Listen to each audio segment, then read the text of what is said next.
IB Nation, my mute button usually unmutes itself, but I had to manually do it, and I was waiting for it to do it. But how are you? Welcome back to the Irish Breakdown Podcast. We are live here on a Friday, little Notre Dame football mailbag, typically on Mondays, but we know that we had to move Notre Dame recruiting hour to this past Monday because there were a lot of weekend recaps we wanted to give you all. It's a very busy month of April moving forward here. A lot of it, especially next weekend, is the Blue Gold game. So there's going to be a lot of kids on campus the next few weeks, which is why you should be signed up at boards.irishbreakdown.com for constant updates, both team-centric and recruiting-centric. That's the first place that you're going to get it before it's live on any type of our websites, which I guess we're kind of between a couple different platforms right now. But that's another conversation for another day. Yeah. Ryan Roberts. Yes, I'm sorry. Poor guy. Yes.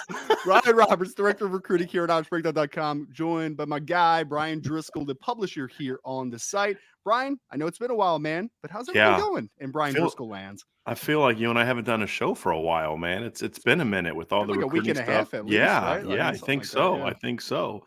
We'll probably do the same thing next week. We'll probably have a recruiting hour on Monday and then a show on Friday. Then I'm even thinking about on the Monday after the Blue Gold game, Ryan, maybe doing a 2-in-1. You know, like where we kind of wrap up the weekend of recruiting and then do a mailbag maybe later or afterwards. We'll see, because it's man, these next 2 weeks, Ryan, are going to be jam-packed. Just want to let you all know, too, if you hear banging or hammering like that right there, or like a screw, today is supposedly the last day of construction on the house, and then it'll be completely done. They're putting all the hardware on in the kitchen, and they're putting the crown molding up and just, repairing a few other things. They might even have to come down and start working on putting the smoke alarms back in at some point in time during the show as well. But I just want to apologize in advance. But here are the options, folks. Either we do the mailbag with a little bit of that noise from time to time, or no show. And I thought, man, I haven't done a show with Ryan in a minute.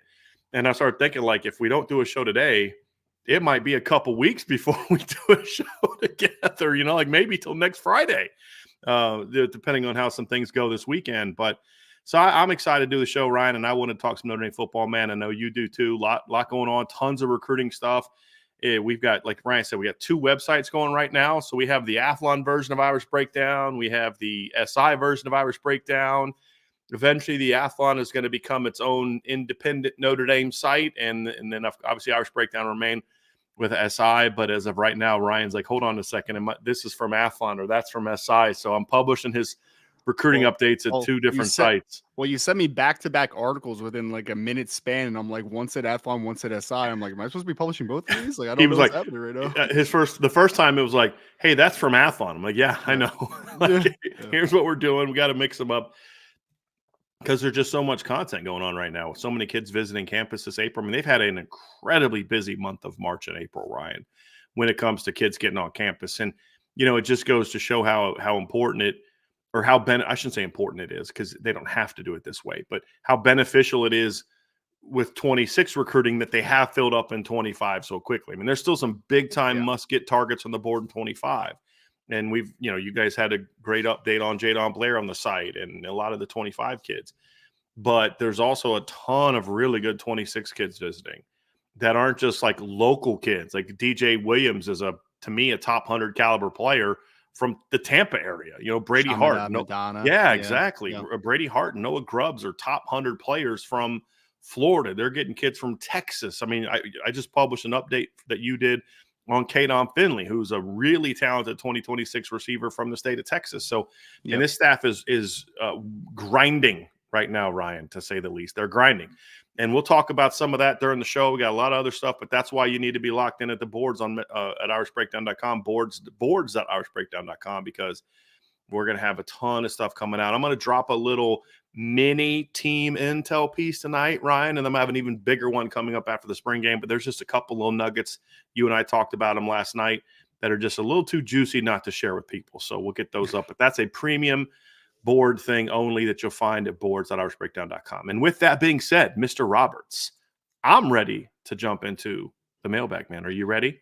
Let's do it, man. If you guys want to feel old, keep reading the recruiting content too, because there's Thomas Davis Jr. and Rodney Sermons Jr. and all these great guys visiting Notre Dame. Guys who aren't even, I don't even think are that old. Like, it's one thing for like Thomas Bryant Davis Young, like 40, I think. Yeah, actually, by the way, I met Bryant Young. Talked to Bryant Young the other day. I was talking to him about the all Oklahoma drill, all-time Oklahoma drill. We were talking about in the mailbag. I don't know if you were with me on that show, but people were asking about, what would be the ultimate Oklahoma drill. And I said, defensively, it'd be Bryant Young and Manti, and offensively, it'd be Quentin Nelson and Jerome Bettis. And so I told Mr. Young about that, and he was like, "Oh man, like that'd be one heck of an Oklahoma drill."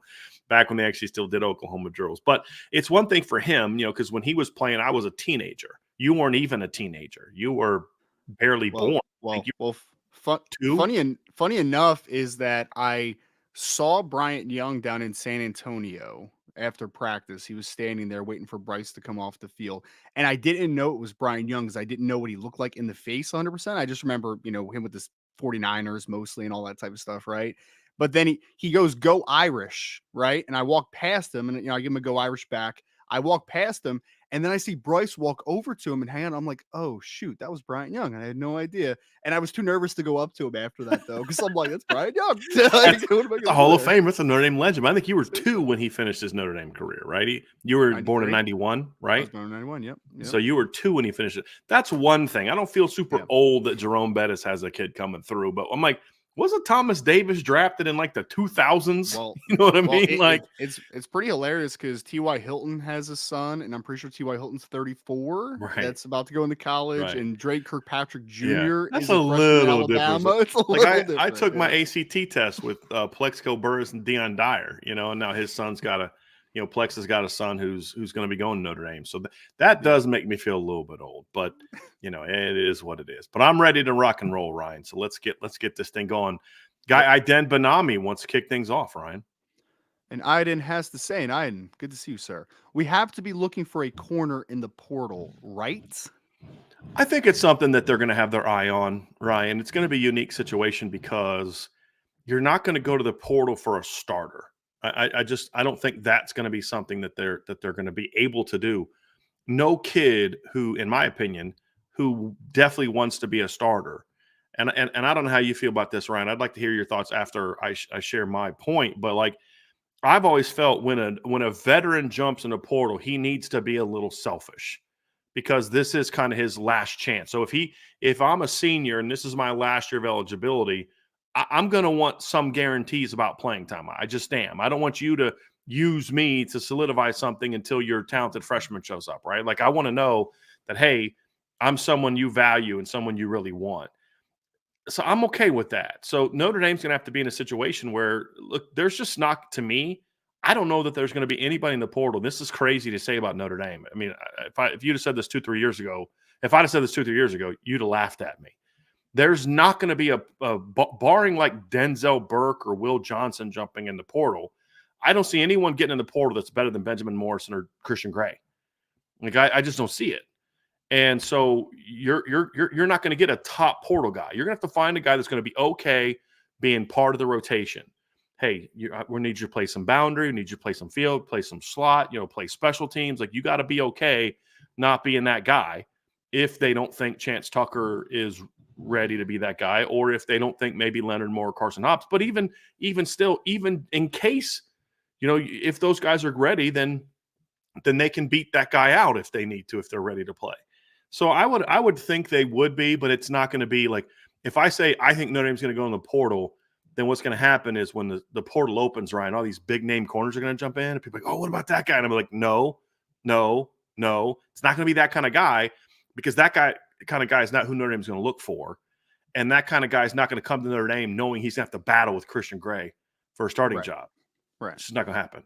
Yeah. Well, I would say it like this. I mean, Notre Dame has to be very strategic with this, in my opinion, because if you lie to a kid, that's where locker room issues come arise, right? That's where, like, anybody wants to be a part of a program, but they're going to hear your pitch to why you should be particularly a part of the program. So I think they need to be very strategic and very wise with just kind of how they not only target the players, but their pitch to those players as well. Like, there can't be lying involved in this one, because else that could go sideways very quickly.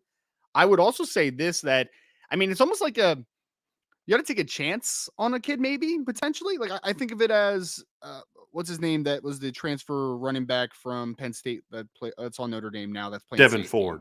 Devin Ford. Devin Ford is a talented football player, a once heralded recruit, but he's also extremely unselfish, obviously, right? He came in and said, whatever role you need me to play is the role you need me to play. I'm still going to compete. I'm still going to try to win a starting job. I'm still going to do my best. But if I doesn't go well, I'm still going to be a solid part of this team, right? Like I'm not going to Yeah. be a headache, a cancer in the locker room. So maybe a kid like that, where it's like, hey, that kid has some untapped potential, Mhm. but he also has a good head on his shoulders to know, like, hey, I got to compete for everything I get when I'm a part of this program. So a And you Devin need guys like that Ford-esque on your team, corner. Ryan. You Yeah. need guys like that in your program. I did want to get your thoughts on the part that I said about because I said it and then said a lot of things after that. But I think it's totally fine for any player that's in the portal to be a little bit more selfish, but especially a veteran player. To, Yeah. to say, like, I'm not a fan of asking for guaranteed playing time if you're a recruit. Yeah, you come in and compete. But if I was in those shoes and I had 1 year left, I would kind of want to have some, not guarantees because I still got to go out and earn it, but I would want to have some assurances that of where things stand. I'm not. I have to be honest about that. I certainly would because this is your last crack at it. Right. Most of the kids in the portal now aren't portal guys with multiple years left. Yeah. So and I don't know that Notre Especially Dame would going to Notre necessarily. Dame. Yeah, Yeah. and I Yeah. don't know that a Notre Dame is going to be looking for a young corner. Right. And again, a young corner that's talented isn't going to come to Notre Dame because he knows he's going to sit. Yeah. That's just the reality. Or he's going to at least have a hard time cracking the field. What are your thoughts on that part of it too, Ryan? Yeah, I mean, I obviously you're most likely going to be going out of the veteran persuasion, and honestly, if you're Notre Dame, you should be going out of the veteran persuasion because with if Benjamin Morrison is lost for any part of the season, you are going to have to make sure that you are stable there, that a guy can come in and play. I mean, there's some situations like I think of it like the Lorenzo Styles thing when he went to Ohio State, right? Like Lorenzo Styles knew that he was going to redshirt his first year at Ohio State and just play special teams. Like he knew it because he had a transitional period.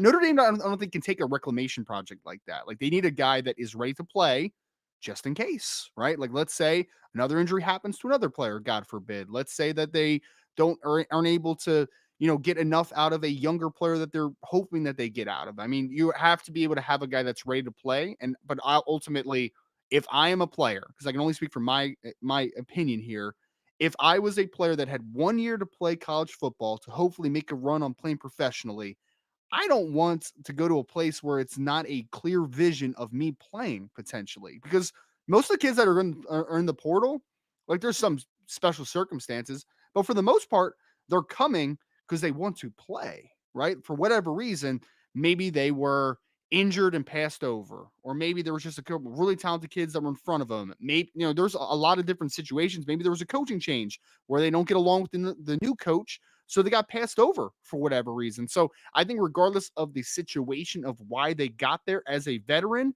you are looking for a place for a one-time chance. And in that one-time chance, you have to maximize it. So if I'm gonna consult those players, right, give them a little bit of consulting of like, hey, that's best for your future.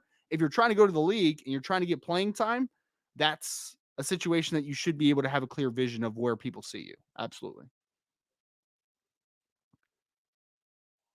Right. We had a super chat from Brandon Plensner. Brandon, thank you so much. I very appreciate it, my friends. What do y'all think about On3 being the middleman for recruits and schools and setting up their NIL money demands via their new app? I did Have you see seen this. that, Ryan? Have you I seen? did, yeah.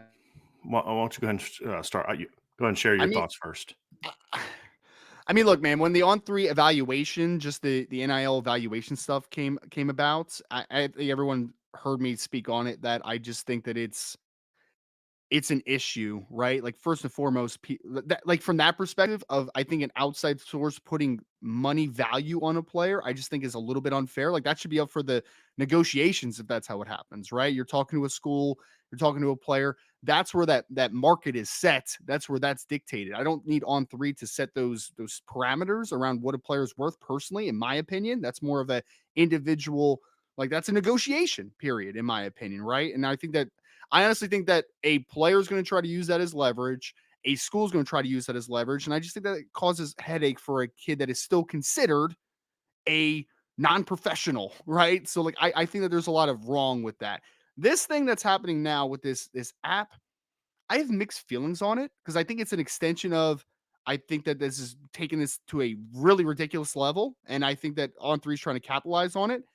But from a business perspective, I mean, like, I don't 100% blame On3 for doing it. I mean, they're trying to capitalize on it. I just From a think they're dollars and capitalizing it cents on in the standpoint, wrong sure. way. You know what I mean? So From an ethical standpoint, I think there's yeah, absolutely problems with it. From a yep, dollars and cents standpoint, Ryan, you're correct, because you know yeah. they're gonna get a cut of all this. They're gonna They're get their attacking cake. the market, right? I mean, I Right. think the conversation is it ethical to your point, right? Yes. Like, is it right? Is it moral? And I would say no, it's not. Huge conflict of interest as well.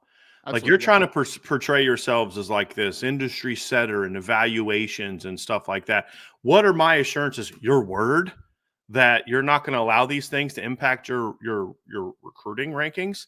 I mean, oh no, we give honest evaluations, and it just so happens that every year ESPN bumps up all the guys that play in their All-Star game and drop guys that don't. I'm sure it's a total coincidence, right? I'm sure it's a total coincidence that 247 Sports, all of a sudden just starts pumping up all these uncommitted guys, and especially guys playing in the Right. Army game. Like, I'm sure it's a total coincidence, right? It's not a coincidence. I mean, and at least Rivals is honest about it. Yeah, you come to our camps, you're going to get a more thorough evaluation, right? Okay. Okay. I mean, that's the reality of it. This is beyond that. This is so beyond that, where I'm supposed to believe that you guys are bumping these 5 kids up who just signed with your On3 elite in the rankings, and I'm just supposed to believe it's a total coincidence, or that you're not using that bump and hey, we got everybody else. Hey, Will Black, everybody else has you ranked over here. We got you ranked here, man. We love you. How about we be part of your NIL process? They Right. have no business being in that space. I mean, yes, business wise, It's sure, I mean, but they're trying to become consultants right. between players and colleges, and I think that Yes, is that's very, absurd. yeah, And then here's the other thing. What yep, you do, they are, I already know this for a fact. There are people at On3, and maybe not national guys, we'll see, but certainly some team reporters that are trying to influence where players go in a way that used to be considered taboo. If you did it behind the scenes. There was a guy that covers Oregon that got in a lot of trouble when he was a 247 for this, because you're just not supposed to do that. Ryan, you and I've had this conversation. Hey, Ryan, it is not your job or my job to try to influence where kids go. I had some company reach out and say, hey, if you do this thing to try to influence kids to pick a school, you get paid this. I'm like, what the heck is going on here? I mean, I assume it was just a giant scam, but it's like, this stuff's going on. And so you're telling me these people aren't going to say, hey, listen, man, if you decommit from Notre Dame or Alabama or Ohio State or Michigan and go in this, it's going to raise your NIL evaluation because of blah, blah, blah, blah, blah. They're now in that business. It is now to their advantage to encourage kids to do things that may not be in the kids' best advantage, the kids' best, interest in other ways. It is so wrong in so many ways.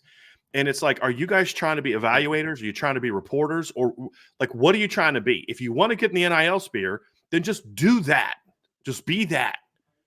But don't try all these other things, because, it sets up so many opportunities for corruption. And even the appearance of it is bad. You know what I mean? Like, where it's like, well, we're not doing that. All right. Sure you aren't. Okay. Whatever you say, buddy. You know what I mean? So it just, the whole way On3, like, there's some things On3 has done, Ryan, that I really like. Like, I love yeah, the fact that you can go to On3's player page and see all the rankings for a kid at all the sites. You can see industry all his rankings and visits. Yeah, everything. you can Yeah, see all that yep, stuff. They put a value. I mean, there's a mhm, lot of good things that they're doing, yep. but there's some things that are doing that are really bad also, in my opinion. Well, The obsession with click-based content. I mean, you and I both know there's these huge quotas on sites to put out content. And there's absolutely. no way you can put out that much good content. You just can't. Mm-hmm. So Mm-hmm. now it's like, you had the guy that the Riley Leonard stuff was completely wrong on the intel he put out. Yeah. And there was no retraction. There was no, hey, you know what, I got it wrong or anything like that, which, I'm not even mad at him for what he did. It's just like, that it was incorrect. Yep. Do you think On3 cared that he was so wrong about? I mean, and that was mild, right? What that Mm-hmm. report was mild. There's things I've seen report other places like, dude, that is so Off. like incredibly just made up or just Yeah. wrong. And Mm-hmm. there's never a retraction for it. Why? Because they don't care about that. They don't care about, in my opinion, based on my evaluation of what they do, they don't care about good journalism. They care about clicks. And Right. so everything that they're doing is about making money. And I have no Mhm. problem with you trying to make money. But at some point in time, right? And you and I have talked about this. Why do we no longer do live shows when kids are going to commit? Because when we do a live show and we announce a show is going to go, we say we're taking the kids' moment, and we don't like that. It's why we don't do prediction articles. Do you know how much money we made and how much money we've lost not doing those shows? Those were always top 5, 10 shows in a given year when we did those things, like the top recruits. And in the month, they were always top 3 to 4, right? Always. Do you know how much money we give up by not doing prediction articles? Like if Ryan went in today and said, hey, I'm making a prediction for Jadon Blair and I'm putting it on the premium board, so subscribe to the premium board, we would push subs to our site like that. But we don't do it because ethically I don't believe in it, right? And so at some point in time, make your money. But there's got to be some level of, guys, this just isn't right. Well, it's like that's a big part of it, Ryan. I would compare it to it's not exact parallel, but I think it's similar. These marketing and sports agencies, when these players are coming out of college and into the NFL, obviously they're leveraging teams, right? To the value and where's their players getting picked and where he should be picked and latest buzz and they're trying to create an image of a player to make them more valuable, right? Ultimately, that's what they're doing. But at that point, Brian, that kid is a soon to be professional athlete that can make all of his decisions by himself, right? He's a 21 to 24, 25-year-old player in the COVID era right now. We're talking about kids that are 16, 17 years old that are going to be signing up for this and are all respect to them. Some of them are easily influenced, obviously, right? So I just think that it's also, we're talking about the morality part of it.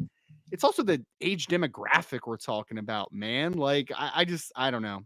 I'm going to see a lot of kids sign up for it. And I'm just like, I don't know if they are in the right headspace, maturity side of things to be able to make those decisions themselves. Right. So they're being influenced a little bit too much. And here's my advice to every kid out there that there is being encouraged to join On3 Elite. I'd be curious about this. If there's a cut of the money that they're taking from you in this type of situation, if there is, then your negotiation tactic needs to be fine. But I'm not doing a single interview on your network unless you pay me. Well, they won't take that, will they? They won't take there that. You go. There you go. So like that's my whole thing is like they're trying to make money off of you in every way possible. Right. You need to now make money off them because there's nothing that On3 can provide these kids that they can't get somewhere else. That's actually whose space that actually is, whose expertise that actually is. You know who's probably pissed right now about this is the NIL agents. They're probably so angry about this. And like, I don't blame them. I mean, again, there's a lot of ethics that are thrown out the door with agencies, obviously, but I mean, at least they're professionals though, right? Like I could look at an NIL agent and even though it's a very scummy business overall. It can be. At least, it can. But at least they know what they're talking about, though, usually, right? They've done contracts. They've done negotiations. They know that type of stuff. I mean, does On3 have those types of guys? I mean, maybe they do have them in place. I don't know. That's who they've hired to do those things. Like, it's not like the beat reporter for Rutgers is, running the NIL thing, right? Yeah. They have people that's their job. But, like, as a network, you can spread yourself too thin, even if we're getting away from the ethical part. And, like, when it comes like NIL agents, I think it's like every profession. There's people that do this job that have ethics and morals. And I like to think that that's what Irish Breakdown is. We believe in doing things a certain way and doing things a right way. But there's also people in this profession that don't have morals and ethics. And I think it's the same thing with the NIL stuff. Like there are some people in the NIL sphere who I despise with a passion, including this one clown that used to play basketball at like some, uppity academic school that just, it's like, dude, it's so easy to see through you. You're a fraud. But I know I've talked to other NIL agents who are genuinely saying, hey, look, this is the universe. I want to help get these kids through it.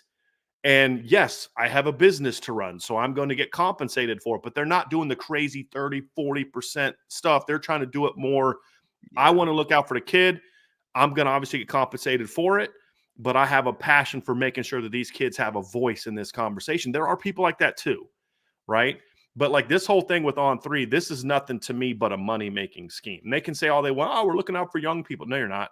Because if you were truly looking out for young people, there'd be a lot of things you do differently about how you run your business. A lot of things.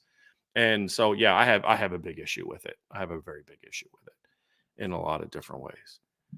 So good. I just knew somebody was going to ask about this today, Ryan, and I was very curious what your opinion, because we haven't talked about it yet, but I'm pretty fired up about this. It is just I actually talked to my wife about it because I thought it was a very interesting turn of events, to say the least. Yeah. But, yeah. It's like I've said this, like people have asked me. So I was told by somebody that, we could get Notre Dame players on our show, but we'd have to pay them to come on our show, pay them NIL money to come on our show. So I'm not doing that. You know what I mean? Like, because now it gets into, okay, you're paying this kid this amount, he comes on your show, but any criticism you're praising this kid after a game he didn't play well because, you're in a relationship with him NIL wise. Like, no. So I'm just like, forget it. We won't do it. You know what I mean? Like there's all types of decisions you have to make and areas you have to go to say, hey, look, man, this isn't the right way to go about it. It's just, it's not, even though it could make me money, it's just like, okay, at some point in time, Ryan, and I've said that you and I have had this conversation. Yes, I want to make money doing this. So do you, but I want to also be able to put my head on the pillow at night. You know what I mean? And say, hey, man, I'm trying my best to do it the right way. And sadly, there's just not enough people that have that same philosophy in this deal. And I'm not talking about Notre Dame people. I'm not. But I'm talking about just in general. In the football space. Right. Yeah. Exactly. Exactly. We had another super chat from Tyler Evans. Thank you so much, Tyler. Give me your top all-time greats in every sport that never won a championship and you wish won one. I got mine is Ken Griffey Jr. That's a good one. I love Ken Griffey That's Jr. a good one. Love Ken Griffey Jr. Yeah. Yeah, I would have loved to have seen Ken Griffey Jr. get a World Series ring. Well, most of my sports heroes have championships. I mean, Larry Bird has 3. John Elway has 2. Barry Larkin won 1. As a little kid, the Big Red Machine was kind of getting to the end of their careers when I was a little kid. But, they all had multiple rings, Johnny Bench, Pete Rose, Tony Perez, Dave Concepcion. Those were my favorite players growing up. Eric Davis. So, I really can't think of one. I mean, just most of the players you'd think like, man, I wish that guy had a ring, kind of have them. Like, I don't have a deep yearning for Dan to have won a championship. I don't, it's just. Some of my favorites I can think of. Basketball is easy. Well, growing up in Philly, right, in the 2000s, Allen Iverson was my guy, man. Loved AI. So AI obviously took the Sixers to a championship and won game 1 against the Lakers, but then proceeded to lose the next 4 after that because that Lakers team was sick and Sixers weren't even in the ballpark. But they weren't, man. They had like Eric Snow and Theo Ratliff and some good players, but like you're going George to Lynch, and those are nice complimentary players, but like you take any other guard in the NBA at that time and put them on that Sixers team and they're not in the finals. Except maybe the guy on the Lakers of the time, Kobe Bryant. You know what I mean? Like, that was even before Kobe was really Kobe yet, though. That was a young Kobe. AI immature Kobe. Nuts. He was insane. AI was so good, and that Lakers team was absolutely loaded. To your point, AI was one. Baseball wise, Phillies fan, right? So I saw them win in 2008. But the year after 2008, they brought in a young man, or as fortunately passed away at this point, is Roy Halladay, who Halladay was an incredible pitcher, man. Absolutely phenomenal. And he was the force behind that team for 2 years where they were very good, even after 2008. And he was a Cy Young Award winner the next year. And unfortunately, I think they got back to one World Series after that, or deep in the playoffs, but they were unfortunately not able to win it. So I'll go Roy Halladay, who has since passed away. He was an excellent baseball player, an excellent pitcher. I totally forgot that he had passed away. Totally forgot that. Oh man, it was heartbreaking, man, when it happened. It was so sudden. No one expected it. Here's a guy that I grew up as one of my favorite players when I grew up, and I completely forgot about this. And it's because I got to watch him on TV all the time. I mean, he finished his career, or at least towards the end of his career, he was with the Phillies. I think he played 1 year not with the Phillies, and I don't think he ever won a World Series. But Dale Murphy. I loved watching Dale Murphy growing up as a kid, because like back then we got a ton of Braves games, because that's when like TBS is starting to carry a lot of the Braves games with with Skip Carey and all them. And so I actually watched more Braves games as a kid than I did Reds games because and same with Cubs. I could watch more Cubs games growing up in Ohio than I could Reds games because Reds games were on just kind of like, special games on the weekends where the Cubs WGN was playing a lot of the Cubs home games. And then of course the Braves were on TV a lot. But yeah, I always liked Dale Murphy, man. And he just played on he was a really, really good player on some really bad Braves teams.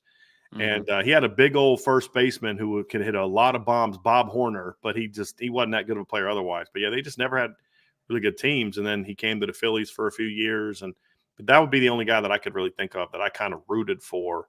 And this is the Royal Blue Braves, right? They're kind of like the Broncos, right? The Broncos never could win a Super Bowl when they were the that baby blue with the orange, and then as soon as they switched to the dark blue, back-to-back titles, that's kind of so. But yeah, that would be one that off the top of my head. Like I said, most of my favorite NBA players. I mean, I was a Celtics fan, so KG. I loved Kevin Garnett coming up, even with the Timberwolves. He got a ring when he went to Boston. So a lot of those guys got rings. Kevin Garnett made people think that Doc Rivers was a good coach. Yes. Fantastic job by him. Fantastic job by him. KG and Ray Allen and Paul Pierce are still getting Doc Rivers jobs at this point. They let go of the Bucks let go of Griffin this during the season, the coach, and they hired Doc Rivers, and Doc Rivers has a below 500 record with the Bucks so far, which is absolutely hilarious. Don't they have Damian Lillard and Giannis? Yes. And it's ridiculous. Yeah. Ridiculous. Yes. They're very bad. He's a very overrated and actually a pretty below average coach. But let's prop him up. Whatever. Ridiculous. I'm trying to think. Luke Kuechly, I guess. Luke Kuechly is one of my favorite players of all time. He doesn't have a ring, obviously. He had to retire very early due to concussions. And if he stayed with the Panthers, he wouldn't have got one. I mean, he almost won one, except that Cam Newton decided not to jump on the. Broncos had that game anyway. Come on. People say he made a business decision. Yeah, he did, and his career was never the same. And his career, it's not that decision meant he wasn't ever the same, but he just ended up being he was never that good again. Oh, that was his best year by a landslide. Yeah, he had a quick descent at that point in time. But I was a big Steve Atwater fan as a kid, as a Broncos fan. He got 2 rings because he's on those last 2 Broncos teams. So I'm trying to think. I really can't think of any. Oh, here's one. Here's an all-time great that didn't get a ring. I don't believe Bo Jackson. That's the one. Like he was just like that guy was so good at so many things. He should have got one. My dad's answer would easily be Dan Marino because that was his favorite quarterback at one point. I never liked Dan Marino very much. My dad's a Dolphins fan. So, there you go. Yeah. So my uncle Bruce is a Dolphins fan. I've never been a big fan of Dan Marino, and that's part of it's like as an Elway fan, that was kind of the rival in the AFC and all that, and all those kind of guys. So Brady Quinn, college. Brady Quinn got a hockey player. The only hockey team I followed at all growing up, and it's just because they were on TV occasionally, was the Red Wings. But that's when they were phenomenal, and so all the guys any guy that I could name got a ring. So I that's my extent of hockey. Yeah. So I grew up a Flyers fan, but I didn't really gravitate towards one guy in particular that I'd be like. So you weren't like a big Eric Lindros fan or anything like that? I mean, Lindros was good, man. I mean, he just put his head down too much, and obviously got a million concussions because of it, right? I mean, I like Simone Gagne a little bit. Like Gagne was a good player for the Flyers. Didn't Lindros get to the Stanley Cup Finals one year? Maybe with the Rangers, probably with the Rangers. I thought 1 year with the Flyers. I thought they got deep. They made a deep run. I could be wrong. I could. Brian, you know my knowledge of hockey. So the odds are pretty good that I'm the one that's wrong here. Yeah, I loved Lindros before he started getting beat up, though. Man, he was an incredible talent. But yeah. It says, what do you got to do to get to the Stanley Cup Finals? Do you got to get to be a conference champion? I don't know, man. I don't watch hockey anymore. The Flyers kind of stink now. 09 and 10 they made it, and then 96, 97. I don't even remember when Lindros was playing. I think it was late 90s, early 2000s was Lindros, and then he went to the Rangers, I think. Gotcha. Okay. That guy looked like $1 million though, but then he would just put his head down all the time and just get smoked. It's like, all right, guy, whatever. I met Jeremy Roenick one time. That was cool. Oh, really? Roenick was not very good for the Flyers. He was fine, but before that, he was great, obviously. So, hockey. The funny thing about when I was growing up, hockey players did not look like great athletes. You know, when you'd see a hockey player like Jeremy Roenick looks like some dude that's playing like softball, like, you know, intramural, you know, like men's softball down the street. You know what I mean? So And they don't all look like Eric Lindros, all 6'4", no, they definitely 240 did pounds of not. him. They Like definitely did not. Definitely did not. one of the Yeah. most impressive looking hockey athletes of all time Yeah. is Eric Lindros. My Yeah. gosh. Like I've seen Wayne Gretzky like in his prime, even next to other great athletes, and you're just like, that dude does not look. I mean, he was a great athlete, right? Like I have Oh, a yeah. tremendous amount of respect for the athletes that hockey players are. It's just more of the physique is just different. You know what I mean? 6 It's foot, just, 175, 180 pounds. exactly, Like, yeah. exactly. Yeah. And then you put him in, you know, put the skates on, and he's a tremendous talent, obviously. But yeah, it's pretty funny. Ken Griffey Jr. though, I think Tyler's original one is hard to ignore that one. Yeah, he was one of my top 2 or 3 favorite players Yeah. growing up. I used to love Griffey. Yeah. So here's a funny story, Ryan. So Angela and I last week celebrated our last Friday celebrated our 16th anniversary. And I always know that the day after anniversary is the anniversary of Ken Griffey Jr. hitting a home run against the Phillies. Because we got married in Ohio where my family was. And then that night we drove down to Cincinnati, stayed in a hotel. And then the next day got up and went and watched the Reds Phillies game. It was like second game of the year, third game of the year, something like that. It was the beginning of the year. And so we got there a little bit late. Don't ask why. And we're walking in like the left field kind of up top. And so I was like, let's hustle up because like the Phillies had already batted and I knew Griffey was getting ready to come up because we were listening to it in the car. So I sprint inside. I get to the top of the outfield seats up there in left field and I stop. The Phillies pitcher throws it to Griffey and goes yard. So that was Ken Griffey Jr.'s wedding present to me was going yard. And I actually thanked him for that, by the way, when I bumped into him at the Under Armour All-American game. Very nice guy, right? So you'll know this since you were a Griffey fan. One of the nicest human beings I've ever met in sports. Like such a genuine guy. When his son Trey was a player at the Under Armour All-American game, him and his wife were sitting in the stands where the parents sat. Yeah. And one of the people that runs the event came up to him, which I had no problem with. I understood, and said, "Hey, you know, Mr. Griffey, we have a section over here, if you know that's kind of private. If you'd like to come over there." And he looks around. He goes, "Isn't this where the parents sit?" I'm like, "Yes, sir." And he goes, "But well, I'm good. We're going to sit with the parents." And you could just see all the other parents just like wow, like you could just see their reaction to it was like, "Wow, what a good dude." And he just was. He was he sat and talked to me for 30 minutes, and I just the nicest guy in the world, man.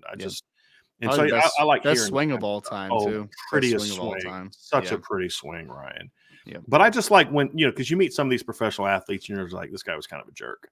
Oh, yeah. You know, like I met Deion Sanders one time. He was working at an Art Month football camp. And I'm like, just maybe he's not a nice guy. Who knows? But I'm telling you, like in that moment, you're like, what a good dude. Like just how he was around people, like just talking to kids and, you know, camp counselor Stephen Davis, who I met, used to play for the Redskins, got a chance to meet him.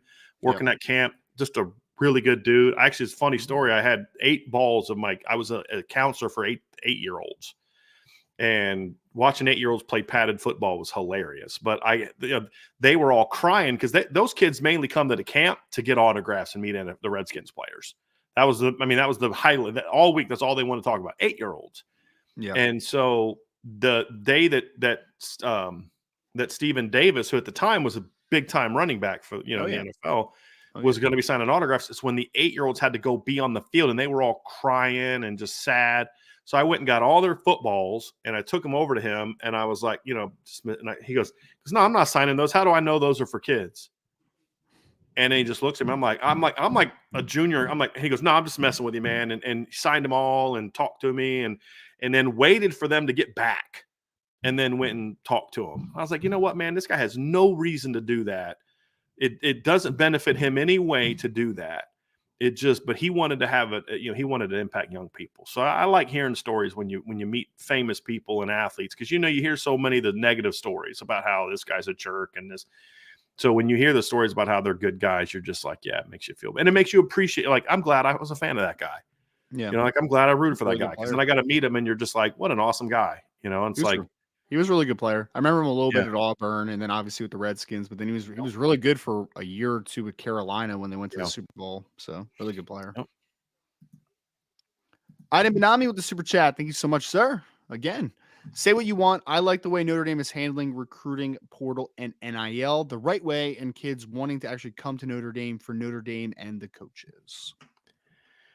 Yeah, I mean, I think they're trying their best to get through all this, which is kind of a crazy. Yeah. It's a crazy endeavor, but I think they're trying their best to wade through it as best they can. I I think really it's do. very, very morally sound for the most part, right? I mean, obviously they have to be in certain aspects of just kind of handling the transfer portal, which is admissions and being able to get a kid in school overall. But I do like the fact of like, hey, man, we can help you with NIL. Like, you will make money, but also we're not just going to drop a bag full of money in front of your face and just move forward that way. So I think for the most part, it's being done very ethically, which I think is a great thing for Notre Dame because I think a lot of parents appreciate it, right? Like there's some parents out there that definitely just want to hand out and just kind of want to move forward. But I do think there's a lot of parents that like, for one, that you're helping my son in the right way. And two, you're teaching my son ethics as well and making him a better man. I think that's why you come to Notre Dame, to be a better man. Agree. And you're seeing some other programs are trying to handle this the right way as well. Like Dabo's been very adamant. We're not paying recruits. We're the NIL's meant for our current players. And so I think they're doing their best to handle with no guidance. That's the other thing. There's like no guidance on this from the NCAA. They offer no. It's like that's like what they did with Tennessee. It's like I saw both sides. Like what Tennessee did was clearly like not right. What they were accused of is not right. But at the same time, it's like, but you gave them no guidance. So when you really give no guidance and you just kind of remove yourself, then don't retroactively try to fix the problem down the road by going after people and then wonder why you got your butts handed to you in court. You should have laid down very clear laws from the very beginning. Hey, this is here and these are the rules.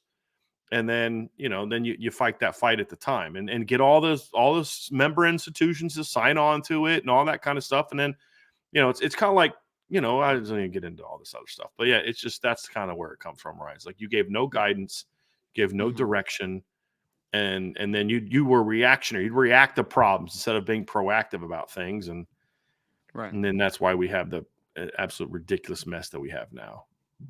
So somebody mentioned earlier Hey, talking about players who didn't get rings. Barry Sanders is one that somebody had mentioned that pops in my head. Like that's a guy oh that I yeah, felt like, he only won one playoff game, I think, overall, yeah, right? So yeah. yeah, Well, no, they got to the NFC. Well, maybe they didn't have a wild. They might not even want a wild. They might have not played a wild they, card they game, but beat they the did. Cowboys the one year, right? Isn't that what Yeah, they and they did? played the Redskins in the NFC Championship game. Yeah. So, but I don't know if like they might have won the division that year and didn't have a playoff. I'm actually going to look that up here real quick. So, but yeah, it was the year that the Redskins won the Super Bowl, and so nope, that's that. That's that. So it'd been 91-92 season. So the champions were the Redskins. So Detroit. Yeah, Detroit won their division. They were the 2 seed. So they didn't play a wild card game. They beat Dallas 38-6. So Yep. like to me, I think the 3 best running backs to ever play the game of my generation. So like pre I mean, you could maybe if you want to throw like LaDainian Tomlinson, but like, like growing up, the 3 best backs were obviously you knew about Jim Brown being great from reputation, but Jim Brown, I believe, won championships. He played in the pre-Super Bowl era, but the Browns won championships, I believe, when he played.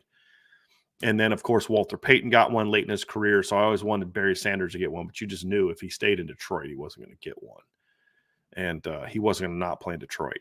So yeah, that would be one that pops in my head as a football player. That Yep. if it Walter Payton would have been one because of the Mhm. type of person he was reported to be. You root for the good guys, and that's what's so weird about the '85 Bears team because there were so many personalities that I just dislike on that team. Like Jim McMahon, and I was never a big Mike Ditka fan. I just thought he's kind of a whatever, and just some of the personalities that you maybe don't care for on those teams, or they were easy team to dislike if you weren't a fan of theirs. Sure. If you were a fan of them, you probably loved them, but if you weren't, it's kind of like you hate it. But then Mhm. there's Walter Payton, who's just like this completely different from what the reputation is of that '85 Bears team. So yeah, Sweetness. he Yep. got one, yeah, and that's Yep. that's a very sweet, good, perfect name for him on and off the Mhm. field, according to anyone that I've never met him, but Yeah. just anyone that would talk about him that knew him, Mhm. that's what you hear about him. It was funny they showed a graphic of Aaron Donald next to Barry Sanders because they're the only two players ever to play 10 seasons, make 10 Pro Bowls, and retire after 10 years. So only two players ever, and they were both 32 years old, I'm just like, dang, dude, like you did that much in 10 years where you are just set for the rest of your life. Wildness. We had Ida Benami with another super chat. Thank you, sir. Thank you, Yukon. Couldn't handle you scum and Perdon't champs. Okay. Perdon't. Yeah. All right. He was basically saying he couldn't handle Michigan and Purdue winning championships the same year. So Oh, Notre Dame gotcha. fan. Gotcha. Yeah, I get you on that, man. I don't I knew dislike Purdue, but I yeah, knew UConn was gonna win that one. I yeah, called it like what I think it was the first round of the playoffs. I'm just like, yeah, that team's not losing to anybody, man. yeah. That They UConn were team's sick. hot at the right time. I mean, they were fairly Yep. good all year, but they got hot at the right time. Ryan, here's Yep. an NFL draft question I'm going to ask for you. This is from Christopher Okay. Crosby. He says, draft question: do you see Jordan Morgan as a tackle on the NFL level? I know one of his visits was in Baltimore. Does he fit that physical style of run there? I mean, he fits the physical style, as in he's a pretty explosive guy and he can create a lot of movement at the point of attack. I don't think that Jordan Morgan's a tackle, though. I'm not saying necessarily that a team won't draft him to try to play him at tackle because that's all he's ever played at Arizona. Literally, I think he started every single game at left tackle during his career, but he is a sub 33-inch arm guy. And I know there's a big debate over, how much thresholds matter for the offensive tackle position, right? Like arm length and all those types of questions. But when you're under 33-inch arms, historically speaking, okay, just historically speaking, it is a list of nobody. Like you're not going to find a successful offensive tackle in the NFL historically under 33-inch arms. Just not going to find it. And I think that Jordan Morgan, but I'm willing to look past outliers sometimes if they have overcompensating traits, right? So if Jordan Morgan was an athlete, for instance, that had rare flexibility, rare foot quickness, and understood how to play outside of his frame, even though he had shorter arms, I'd be willing to give him a chance to tackle. I was actually willing to give Peter Skronsky a chance to tackle, even though Tennessee just moved him right into guard immediately after he was drafted, because I think he did have overcompensating traits from a technical perspective. But I don't think that's Jordan Morgan. I think Jordan Morgan's just a solid overall player, has requisite foot strength, foot speed for an NFL offensive lineman, has good power for an NFL offensive lineman, but he has underwhelming length, and I think his lateral mobility is just solid, right? So I think he's a guard on the next level. A team I draft him to play tackle, but if he is successful at tackle, he would be a historical outlier. And I'm in the business of not betting on historical outliers much because that usually means that you're probably not going to be successful all the time, right? Or most of the time. So guard in the NFL, in my opinion, but he does fit the Ravens style for sure. Well, you talked about that with Audric Estime, Ryan. You talked about, hey, look, just here's the facts. There have been only this number of players that have run a 4.7 or slower and been 1,000-yard rushers, and it was a very unimpressive list. And those guys weren't career long; they weren't good players for a long period of time. They like 1 Yep. year or 2 years, and so that's why it was important that he did show that 4.7 was an anomaly. That's not who Audric Estime is. One more draft question from Christopher Crosby, Ryan. He says, "This isn't the best pass rush class I've ever seen. Who are a couple guys round 3 or later you would be looking at that could possibly make an impact at the next level?" I know one guy for sure that you're going to talk about, Ryan, that could potentially be a post round 3 guy, I think. Because I saw you project him to the Broncos after round 3. Did I? Oh, who am I thinking of? The Hunt kid. Oh, The Jaleel yeah. Hunt. Yeah. I like Jaleel Hunt a lot. He's edge out of Houston Christian. Actually started his career as a walk-on safety at Cornell and is now a 6'3", 6'8", so 6'3 and 3/4, 254-pound edge with 34-plus-inch arms, 4.64 in the 40, 38.5-inch verts, 10.3 broad, just an absurd athlete. Absolutely absurd. He is so raw, Christopher, as far as pass rush plan. He's only been playing edge for 2 years, right? And even at Houston Christian, they asked him to do a lot of things. Like they dropped him into coverage. They asked him to play in space at times. He's a little bit more of a stand-up rusher overall. But Jaleel Hunt in the 3rd to 4th round, somewhere in that ballpark, that kid has not just starter upside. I think if he's developed properly, he could be a legit dude in the NFL. Could be if he year 3 has 10 plus sacks in the NFL in a season, I wouldn't be shocked even slightly. So Jaleel Hunt is a guy that I really like a ton. One other guy that I just watched recently, I wouldn't say that I think of him as highly as like a Jaleel Hunt, but if you got round 5 or 6, if you got Nelson Caesar out of Houston, who's a really technically refined pass rusher, not incredibly twitched up, not the athlete that I was just talking about with Jalix Hunt, but as a guy that is just solid and a guy that understands how to rush the passer and a guy that's technically sound. Nelson Caesar, I think, is a decent one. And then a deep developmental guy would be Eric Watts out of UConn. Absurd talents. I mean, 6'5 plus, 270 plus pounds, 35 plus inch arms. He is incredibly powerful and his first step's really good. Not the bendiest outside track rusher of all the time, but if you are able to get the most out of him as a strong side defensive end, I think he could be a starter in the NFL. I think that Eric Watts has that type of upside to him. You just have to be patient with him because technically that kid is a mess right now, an absolute mess. But he has upside. I would draft him around 6 or 7. I would try to stash him for a year, maybe a practice squad, and then let's see what he looks like in year 3, year 4. We had Coleman Smith who said, I read the visitor list article. If Josh Petty makes the trip, do you take him down the road? They could have pushed for Jack Lang. Were they just not in love with him? Let me just say something real quick, Ryan. You had an update last night on Josh Petty or his visit. So Coleman, you are now a member of the message board. I would encourage you to check that out. But he will not be visiting this weekend, and probably, did I read your, probably not next weekend either. Did I read your update correctly, Ryan? Probably not. No. He is planning on being there for the Blue Gold game next weekend. He might. So the issue was for this weekend. For this weekend, yeah, he's working through a little bit of a family personal issue right now. So yes, rescheduling for next week. Okay. Here's the deal. Number one, there's a difference in talent between Josh Petty and Jack Lang. Notre Dame evaluates Josh Petty as a kid that you say no to. You don't say no to. Gerby Lambert was that way last year. Charles Jagusah was that way the year before. There are some guys who just, we may not get him, and it's going to be tough, and we don't have a quote-unquote need for him, but he's an elite player. So if he's interested, we're interested. Jack Lang's a good football player, right? I think you and I both agree that Jack Lang's a good prospect. I mean, I if somebody to tell me they think he's a top 100 player, I wouldn't push back against him. I don't have him in the top 100 yet because I want to see some things from him as a senior, but the upside is certainly that of a top 100 player. No question. But they just don't view him as a guy that is a you have to take kind of guy. And so you could agree or disagree with that, and that's totally fair. Anyone can have that opinion, but that's just how Notre Dame felt. He was not a guy that they looked at and said they said two things they didn't think about him. Number one is he's not a guy that's so much better than the other kids on the board that we have to take him and tell them no.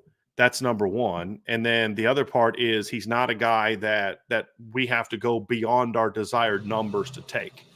That's the other part of it, the evaluation with Jack Lang. Now, again, I know some people disagree with that, understand it, but that's how they viewed him. They just don't view him as a guy that is a take no matter what type of player at this point in time. Ballpeen Shalala asks, who do you think might be an unexpected leader on offense this season and on defense? Unexpected leader on offense. Jaden Greathouse, I don't know. I mean, maybe him, but I don't know how unexpected that would be. And I don't mean when I'm taking your question to mean leader as in like leadership, not leader on receptions or receiving yards or touchdowns, right? If I'm reading your question incorrectly, please let me know. But I'm taking it as like more leadership standpoint. I mean, maybe Ashton Craig, maybe him, as the center, maybe takes a little bit more of an early unexpected leadership role. You'd kind of hope that it would be him. I think that everybody else that would be a leader on offense is probably guys that we would expect, right? It's Jaden Thomas, it's Riley Leonard, it's Pat Coogan, it's Rocco Spindler, it's those type of veteran players. So that would be my best bet on that type of deal. On defense, unexpected leaders. Again, I don't know that any of the guys that Christian Gray, I think maybe it might be a guy that's shown a little bit more leadership through how he plays than maybe you expect. But again, when you have Xavier Watts, you have Benjamin Morrison, you have Jack Kaiser, you have Riley Mills, you have Howard Cross. There's not a role for really anyone else to be a leader. You don't need anyone to be a leader. You don't need Adon Schuler to lead. You don't need Christian Gray to lead. You don't need, some of those other, Drake Bowen to lead per se. from the standpoint of like leadership off the field and stuff. It's more so his leadership has to be, okay, you're the Mike linebacker. You got to take control. So again, that doesn't make it unexpected. That's just kind of you do expect it. So I don't know that there would be an unexpected leader on defense outside of maybe Christian Gray, just because all those other guys would just be expected. And that's the thing that's unique about Notre Dame on defense is they lost some very good veteran players. Cam Hart was a captain. J.D. Bertrand was a two-time captain. Maris Leofau was a 3-year starter. You know, Javonte Jean-Baptiste was a 6-year guy. Like they lost some. Thomas Harper was a 5th-year guy. DJ Brown was a 6-year guy, provided some leadership. So they did lose a lot of guys, but they have a ton of veterans coming back as well. You know, like I said, Jack Kaiser at linebacker is a 6-year senior. Howard Cross is a 6-year senior, multi-year starter. Riley Mills is a 5th-year senior, multi-year starter. Xavier Watts is a 5th-year senior.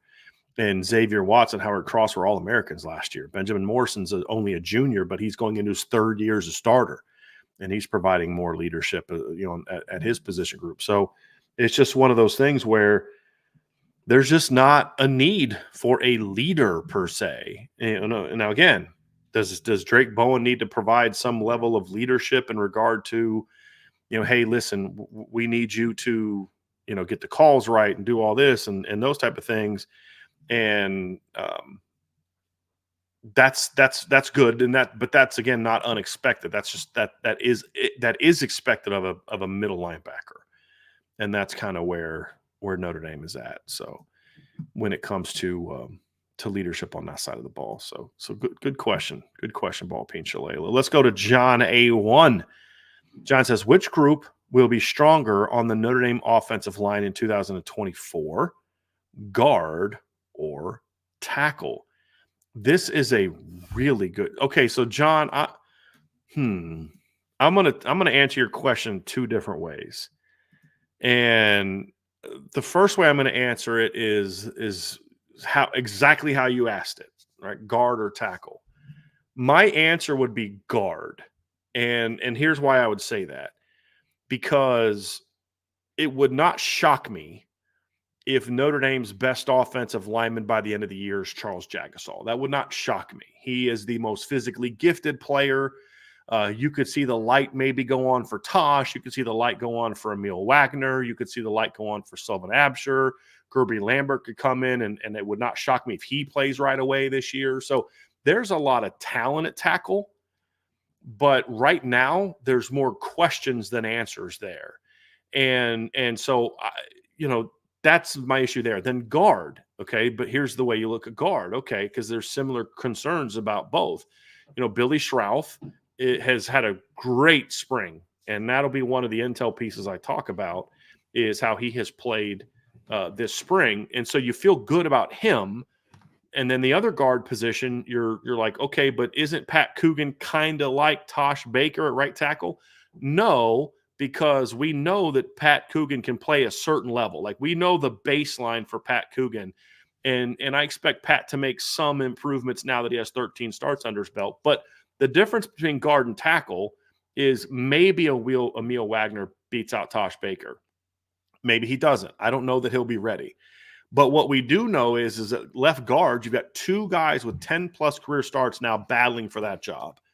There's just, to me, is a greater sense of if Pat Coogan does not improve this season, he won't be starting. Whereas we don't know that that's true of Tosh Baker at right tackle. We don't know that Tosh starting means he's improved. It could just mean that Emil didn't step up or Gerby's not ready. So I would go with guard, but not by as much as some people said, because I do think there's one position where there's a very talented, unproven player, and the other position where there's a veteran that's not as proven. But I just think when one guy's got 3 career starts and the other guy has 13, that there's a level of, okay, I can live with what I know about Coogan. I don't know that I can live with what I know about Tosh because we've just seen so little of it in 2 of his 3 starts. Because he started 2 games last year, but Ryan, one of them was as the 6th offensive lineman in a 13 personnel thing, and he only played like 3 or 4 snaps whole game. I don't count that as a start. His other 2 starts were as a redshirt freshman back in 2021, and he wasn't very good. So it's different than Pat Coogan's starts, which were all last year. Now, if you were to, so that's the first way I want to answer the question, Ryan, is looking at it from the actual question. Now, if you were to say interior versus tackle, then it's a much easier question to answer. Because once you throw in Ashton Craig with Billy Schrouth and then Rocco and Pat Coogan battling, I actually feel pretty good about the interior of the offensive line. I really do. Because, again, if Pat Coogan doesn't get better, he won't be playing. If he's playing, it means he got better. And whereas at right tackle, there's a lot more of a question mark. So what would you say, Ryan? Which group do you think is going to be stronger in 2024, the guard position or tackle? I mean, guard in its entirety, because I would even take it a step further and say that if, God forbid, something happened to Billy Schrouth where he got injured or something, then you slide Rocco over there, because we know, again, you have a stabling baseline of what to expect in that situation, right? So I think the experience really does kind of create a much higher floor to the guard position compared to the tackle position. I like, obviously, the huge upside of Charles Jagasaw, but again, you're really guessing on what right tackle is going to end up looking like. I would also say this is that if I have to find a starter on the offensive line that's kind of a surprise starter and stuff, I would rather find a guard than a tackle. Like, tackle's hard, man. And I'm not sure Notre Dame has a guy that's like ready right now. Because you mentioned Emil Wagner. Like, if Emil, like, let's say Tosh falters and Emil's not ready, then it's like, I might have to go to Gerby Lambert as a true freshman when he gets here in the fall, because I don't know if I have, or in the summer, I don't know if I have anybody else really ready that's ready to go. So I think that is a very difficult thing to replace as a offensive tackle compared to a guard as well. And Ryan, you could say, well, hey, look, maybe he's the next Joe Alt. Okay. Maybe he's the next Robert Hainsey. Maybe, well, that's all fine and dandy, but I got a lot more examples of guys who weren't ready to play as true freshmen. That's pretty long. Quentin Nelson, Mike McGlinchey, Ronnie Stanley. I mean, there's a lot of great line. Liam Eichenberg. There's Aaron Banks. There's a lot of guys that didn't play as freshmen that you don't usually now say, well, this guy did it, so that guy could do it. Well, Charles Jagasaw wasn't ready till game 13. Yeah. He was also a summer enrollee like Gerby's going to be, right? So, I mean, in Joe Walt's situation, Joe Walt was also a summer enrollee. He was not an early enrollee. But again, that's a kid who grew up for 18 years in the home of a 10-year NFL vet who's in the Kansas City Chiefs Ring of Fame at that position. You can't ignore that. Now, maybe Gerby's ready to play, Ryan. The point that I think we're both making is you can't assume that for a true freshman offensive tackle. That's a lot to ask. If Charles Jagasaw goes into the season as your most experienced tackle, that's going to be concerning. Sure. The talent will be great. And when the light goes on and those kids figure it out, it's going to be fun to watch. But I think you mentioned this to me on the phone the other day, Ryan. Like, I'll take 2 years of Charles Jagasaw and Gerby Lambert playing together. The thought being that Charles is going to be so good that by the end of his junior year, he might be off to the NFL. Let's see what happens. But I mean, I totally understand that. But if you're going to go, it's an easy answer if it's interior versus tackle. It's an easy answer. Guard versus tackle is a little bit tougher. But I think Brian and I both fall in line that it is guard is going to be stronger. And honestly, that's important, Ryan, because tackle's hard, and it's ideal to have good tackles. But as an offensive coach, I can do more to protect my tackles in pass pro than I can to protect my guards and my center. When it comes to, I can chip, I can slide, I can put a tight end over there, I can, those type of things. Lose the pocket. Yeah. Yes, exactly. It's really hard to protect against a bad interior. Well, what play did Riley Leonard get hurt on against Notre Dame? It was interior pressure from Howard Cross, right? So, yep.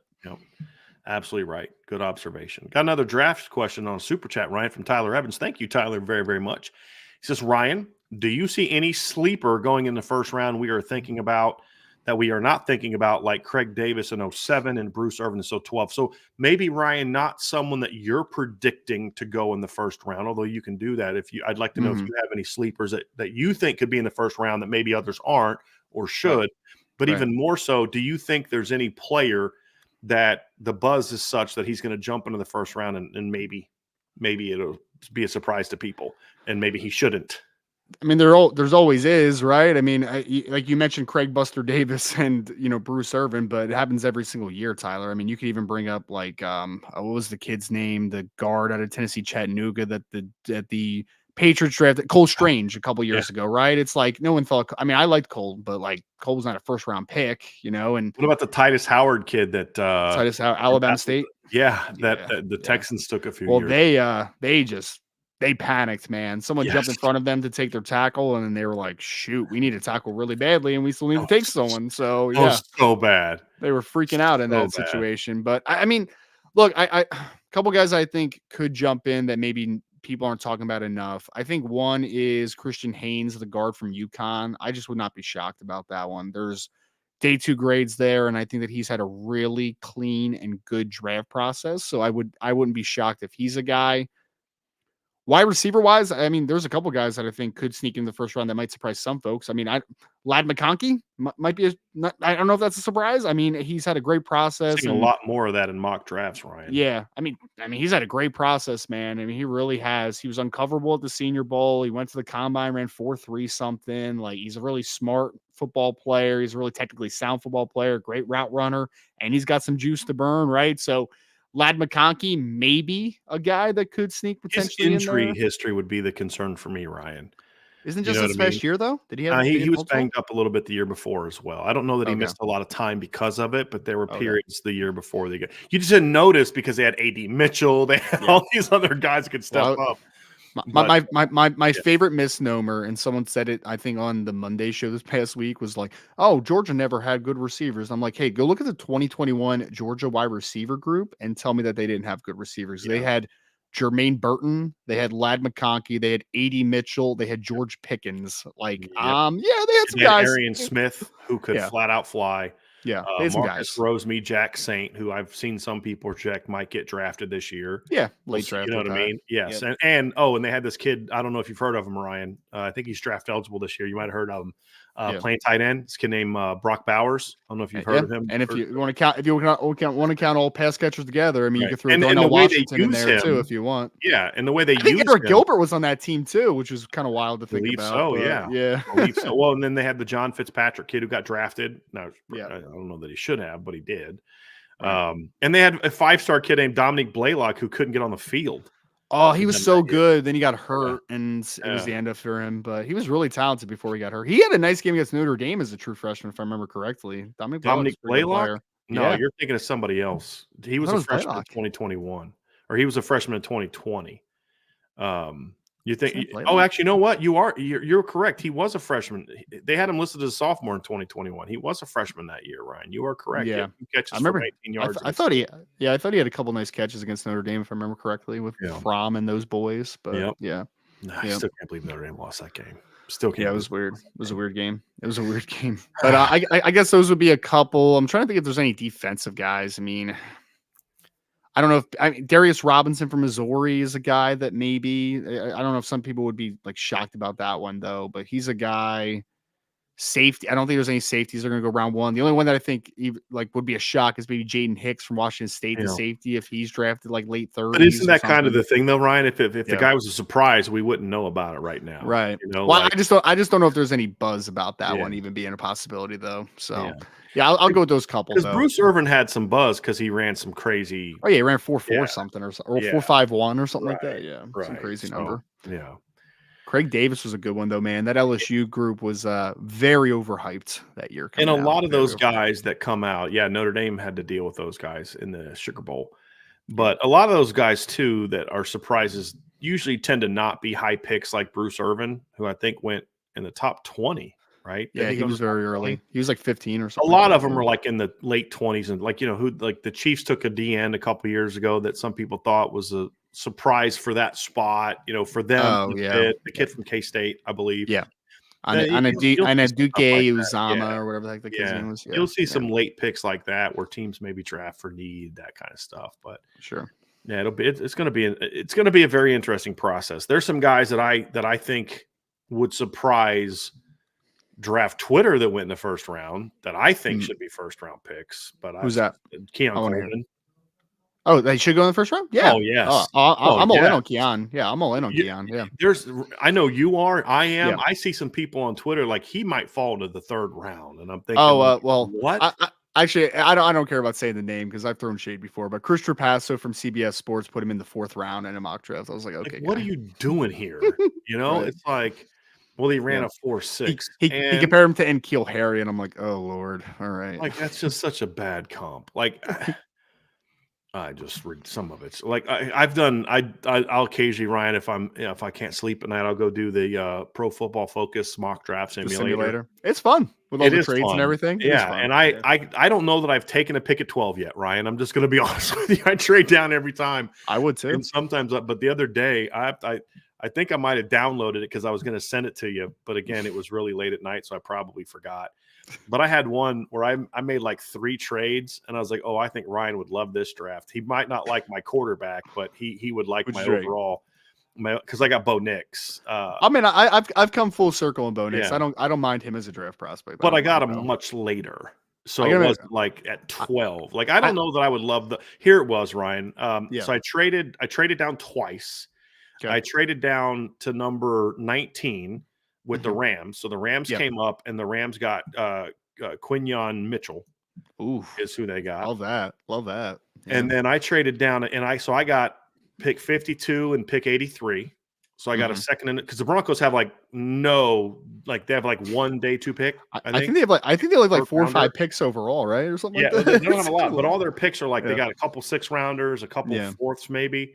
And then at 33, I traded down again with the Panthers, and I got their 33 and 39, and I gave them my number 1 at 19, and then 136. So then I picked at 33, 39, 52, 76, and 83. And here's the 5 kids I got in those spots.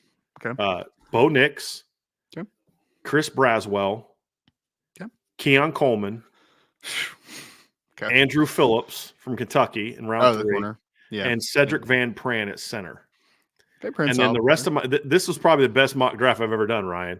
The next pick I got in round 4, because I'm not as locked in. The Broncos don't need a running back. I'm like, well, they have talented players, but those guys are always hurt. You know what I mean? Yeah, they need a running back. I got Audric Estime at pick 121. Ooh. I got Isaiah Adams in round 5, the tackle from Illinois. Yeah. I got Taj Washington in round 5. I got Anthony Gold in round 5, and then I got Brennan Jackson in round 6. I like Brennan Jackson.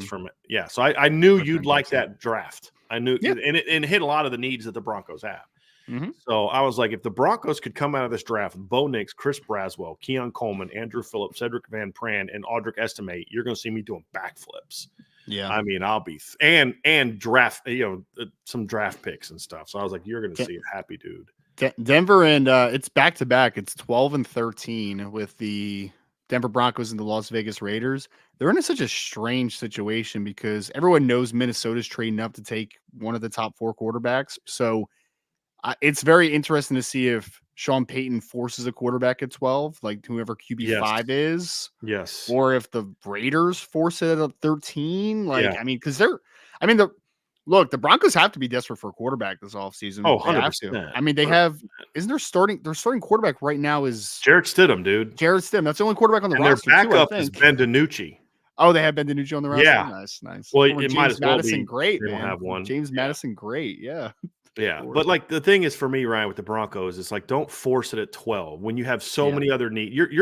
There's not a quarterback in this draft class that you put onto this team, and you're like, yep, we're AFC West contenders. Good to go. Not a one. Yeah. Caleb Williams, Drake May, Jaden Dant, none of them are that. And you have very few picks because you gave up a bunch of first rounds for Russell Wilson, and you gave up a first and a second to get Sean Payton. You need to get some of those picks back. And so to me, yes, you could maybe take whatever quarterback you like, but I'm like, trade down, collect picks. And if here's the deal, look, if Bo Nix or Michael Penix are there after you've traded down, okay, cool, take them. If not, I mean, I'd rather honestly take a chance on a Michael Pratt in round 3 or something like that, or a Spencer Rattler in round 3 than to take one of those guys at 12. And I like, me, Ryan, how long have you known me that I've been like, I like Bo Nix. I think he was not good at Auburn. I understood it. What, but I felt he was a better player than he showed at Auburn, and I liked him the last 2 years at Oregon. Yeah. As much as I like him, you still watch him play, and you're like, but he's still not a top 15 NFL draft type player, which is okay. He's not. So don't force the issue. And then if those guys aren't available, then you know what? It is what it is. You go sign a veteran to get you through the next year and hope that you've got a chance to go get a quarterback next year. I mean, that's really what it boils down to. I would be disappointed if they forced it at 12. And if they trade up to get a quarterback, I'm done. I'm going to become a Texans fan. Sean Payton's always a very interesting drafter, to say the least. So I actually have no idea what they're going to do. Zero idea. You're spot on. He could move up and take a quarterback, and he could trade down 3 times. Honestly. Or he could take someone at 12 where you're like, oh, okay. Sure. Like a middle linebacker? What?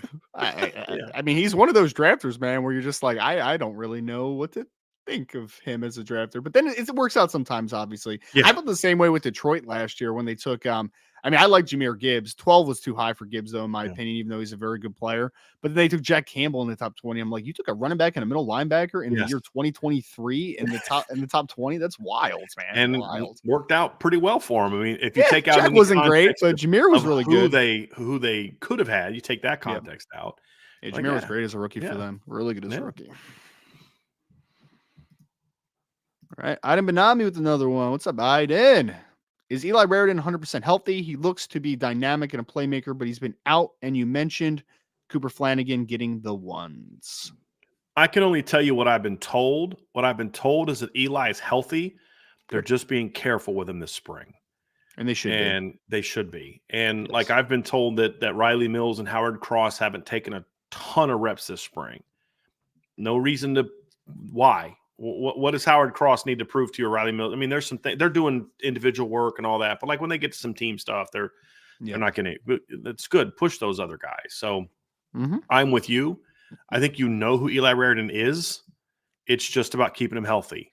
Then this allows Cooper Flanagan to develop as a player now, as well, and he's having a very good spring, also, Ryan. I mean, and the risk to it, right, is that if Eli does, God forbid, get injured again at tight end, now you're like, do we got to go to the portal now? Like, I mean, you're in a little bit of trouble numbers wise because we don't know when Mitchell's going to be back, and then, but even if Mitchell's back for A&M, Ryan, as I said in the show the other day, the next time Mitchell Evans plays all 12 regular season games will be the first time that Mitchell Evans played all 12 regular season games in Notre Dame. Exactly.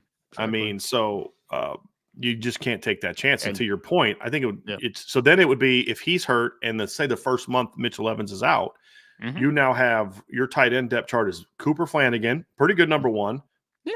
I like. Then after that, it's Jack Larson, Henry Garrity, and Davis Sherwood. I think Davis Sherwood showed last year he is a limited niche player, not a full-time tight end. And as much as you and I both like Jack Larson, I think we both agree also. And if I'm speaking out of turn for you, Ryan, let me know. I don't expect him to be a guy that's helping you in 2023 or 2024. He's going to need time to develop. Yeah. And we both like Henry Garrity. You and I talked about him on signing day 2 years ago. We had him on our show. We had him, Luke Talich, and Jordan Faison on our show because our point then was this is not your typical walk-on class, folks. These kids are Division I football players. They're just coming to Notre Dame. But again, not as a redshirt freshman. I'm not expecting Henry Garrity to have to step in and play. No, that's more like a year 4, year 5. Would it shock you ever if Henry Garrity was a part of the tight end rotation at Notre Dame? Wouldn't shock me one bit. Down the road, it would be concerning if it's in 2024, just because I don't know that he's physically ready for that role yet. That's a good football player, but you don't want to have to play Henry too early because you don't have anybody else. Right. So to your point, you'd almost have to go to the portal at that point in time. I mean, you need to be careful with it. I mean, because like you mentioned Mitchell, obviously with the timeline, we'll see what happens. Raritan with his injury history, Kevin Bauman with his injury history. Like, it's just a lot of injured players historically in that room. So, yeah, you got to be careful. Absolutely. All right, let's go down here to some people we have not gotten questions from. Here we go. Here is one from ND Estimate Trucking. ND Estimate Trucking LLC says, could Sam Pendleton or Sullivan Absher play right tackle right now in a pinch? And would you let them compete for the starting right tackle job going into the summer? Well, Ryan, I think Sullivan Absher is indirectly competing for that job. I mean, he's playing left tackle exactly, right now, right? Exactly. So he's getting all those number 2 team reps at left tackle. I'm pretty shocked that he's playing left tackle. That's really interesting. I never talked to you about that. But I kind of like it because it's yeah. really forcing the issue with him in pass pro, which is I mean, there's never been any doubt with either one of us that Sullivan Absher, if he's a starter in Notre Dame, is going to run block his butt off. Oh, yeah. I mean, that's never been a question. The question is because he played in a triple option offense. I think I maybe saw 3 high school clips of him in pass pro in high school. I don't think I ever saw any. So yeah. Well, these were yes, you did because what I'm talking about is the clips you took at practice at the Army All-American game. Oh yeah, sure. So that's what I'm referring to. Wasn't on his highlight tape. Yeah, right. Yeah.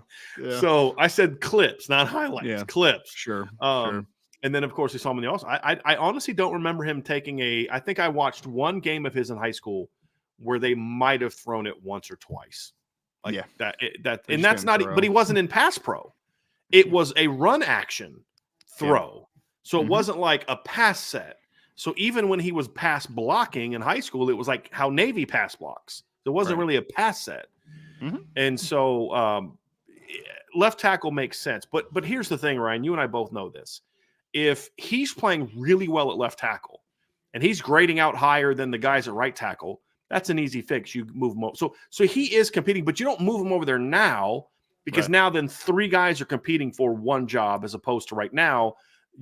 3 guys are playing one spot as opposed to right now you have 3 guys playing 2 spots. It just increases reps right now. But he is competing right now, in my opinion. And he also played right tackle in high school, so he's used to being in his right hand stance. He needs to be. If you think he might be a left tackle someday, then you need to have him there. And you're also teaching him to be left-handed because there's a potential that Sullivan then slides inside to left guard. Would love it, right? And so yes, so the whole process is it's understandable why Notre Dame has him at left tackle right now. In my opinion, it was a surprise. I'm with you, Ryan. I was surprised, but I think it makes a lot of sense. It gets him more rep opportunities. It allows him to compete at right tackle without having to split reps between 2 other guys. And it also is teaching him to play left-handed, something he did not do in high school, which I think would make sense. I would love, I mean, you talk about a dream scenario is in a year or 2, maybe this year, but thinking more so in the future, left side of the line with Sullivan Absher and Charles Jagasaw, where Charles Jagasaw is your smaller guy. Yeah. You know what I mean? Like, that'd be fun to watch. You know, I mean, Jeremiah Love and Jadarian Price are both running for like 1,200 yards. You know what I mean? Like, it's going to be nuts. But you need to teach him to play left-handed, and that would then make the transition to playing left guard. If you go have him from playing right-handed at tackle to left-handed at guard, that would be quite the transition, in my opinion. Yeah. And I don't know that they're ready to make that transition because I do think they want to give him a legitimate chance at tackle at this point. So, because it'll be once he moves into guard, Ryan, it's almost kind of like you're not moving it back out. Yeah, you rarely ever make that move back out. Yep. Well, and the second part of that is for NDS to make is that I believe that if you are in the 4th quarter and you have just had injury after injury, could I throw Sam Pendleton in at tackle and he could get me out of a football game? Yeah, I think we could do that. But he's not going to ever be a tackle on a full-time basis, which is why he's playing a lot of center this offseason, obviously, too. I could see Sam Pendleton playing right tackle in college, Ryan, just not in this offense. Right. You know what I mean? Like, could he do it if Paul Christ was running an offense somewhere? At Wisconsin or something. Yeah. Could he play that? I think so. In to a degree, kind of what Michigan did the last couple of years. I could see him doing that to a degree, but he would just be solid at it. He wouldn't be really good at it. Right. Whereas as a guard or center, I think he could be a really good football player, in my opinion. But to your point, I honestly feel like if I had to, there's not a position I wouldn't trust Sam Pendleton to get us out of a game playing. Oh, he's a very smart kid. Yeah, and tough, and he's a better than you'd think athlete. I just don't know that he has the demeanor. That's my biggest question mark, Ryan. Does he have the demeanor to play tackle? Right. I mean that would be a bit of a question. I don't think he has the foot quickness to be an elite edge in space edge player. We both agree on that. Yeah. But I also worry that if he did have to do that over a period of time, how many pass blocks would he miss because he's thinking I'm coming off and I'm trying to dominate you. Right. You know, that would be a little bit of a concern that I would have. Was also interested to see Pendleton playing center now. Yes. It's very intriguing, but we'll see. I think they're just trying to get it to where he's just one of those guys, Ryan, you're like, this kid's we got to find a place for this kid to play. Yeah. And right now they're just older guards that are just ahead of him right now. And so he could be trying the to find a ultimate place. swing guy too, man. Could Oh, could back up with 3 different positions inside. So yeah. To your point, to this question from NASMA Trucking, right? I mean, right now there are 4 positions that if you get into a game, I could see them playing. I don't know that right now I'd put him at left tackle, but could he get you out of a game at right tackle? Absolutely. And could he play both guard spots? He already has at Notre Dame, and now he's playing center. Yep. You love kids like that. And here's one thing that kid's going to fight you for 60 minutes. And that's the one thing I can't guarantee how good Sullivan Absher and Sam Pendleton are going to be as football players. But I can promise you one thing. If they're ever on the field for Notre Dame, you're going to have a fight on your hands. You may win that fight if you're the other team, but it's going to be a fight. It is absolutely going to be a fight. And I think you nailed it, especially Sam. Especially Sam. He's a mean guy. Really nice kid off the field. Yes. But he's a very mean guy on the field. So really, him and Sullivan's kind of a big goofy kid, joking kind of kid if you're ever around him. But like when you get him on the country field, boy, they want to smack people when they're on the field. And that's what I loved about Heastand's class. Even Joe Otting, who's a smaller kid. Joe Otting played with some attitude. Chris Paterick, I wondered, is the foot quickness there? Questions about him. But here's one thing I don't question. That kid was a mauler. Oh, yeah. Like, that was like the ultimate pancake highlight film watching those 5 offensive linemen and he stands, when Charles Jagasaw is probably not your number 1 pancake guy. Yeah. He was the nice guy of the group. Yeah, nice guy. Exactly. The undefeated heavyweight wrestling champion was the nice guy. So, yeah. Exactly. You got yourself some maulers. There's no doubt about that. There's no doubt about that. All right, Ryan, we had another super chat from Rob Osgood. Good to see you, Rob says, thank you so much, Rob. Hey guys, with the playoffs starting this year as a coach, would you be willing to watch playing time towards the end of the year for playoff time? No, I'm starting that game 1. Right. I'm going to have a deeper rotation game 1 because here's my point, Ryan. When you look at Notre Dame's schedule, I would rather them pull back reps against Northern Illinois, Miami of Ohio, Purdue, because as you know, once you hit that fatigue point in a season, one game off or you get 10, 15 less snaps is not going to necessarily get you back into game shape. Or get you back into full health, where you've got your juice back. It's about not getting to that point at all. And so I'm going to maximize as my rotation much more so in those games than I have in the past. Sure. Where I'm going to have Howard Cross and Riley Mills.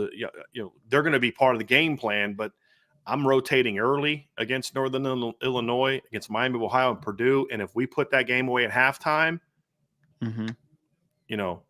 hey guys, you're out. It's the same thing with maybe like a Xavier Watts. You're up 27-0 at halftime against Northern Illinois. How much do I really need to play Xavier in the second half? How much do I really need to play certain guy, Riley Leonard in that situation? You know what I mean? Yeah.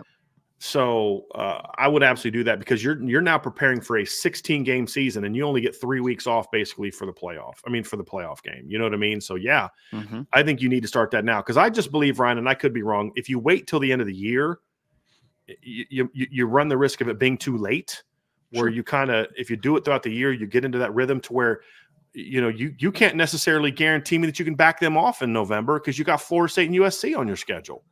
Also like a lot of the durability stuff like later in the year is because of the constant every single week and it kind of piles up, right? So I think managing that load a little bit throughout the year is a very smart thing. I'm hoping and I'm praying.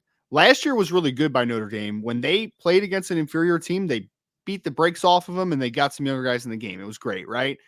But the year before that, if you remember, Notre Dame was in battles with teams that they just shouldn't be battling with, right? Where you're just like, dude, I thought this was going to be a get right game and a game where you can get some of the younger guys in. And then it turned out not to be that way. So the Northern Illinois, the Miami Ohios, like those teams, Notre Dame needs to come out and throttle early and let some young guys get some reps, obviously. So I hope that I hope that we're not in a couple barn burners with a couple inferior teams this year because that is very counterproductive.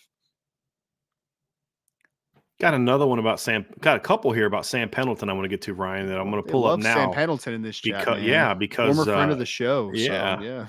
Because it is relevant to a conversation we already just had. So before we get too far removed from that, I did want to bring up these 2 questions. Irish Eagle 90 says, is Sam Pendleton playing center a permanent move or getting him used to different positions to get on the field faster? Yes. I mean, it's a little bit of both.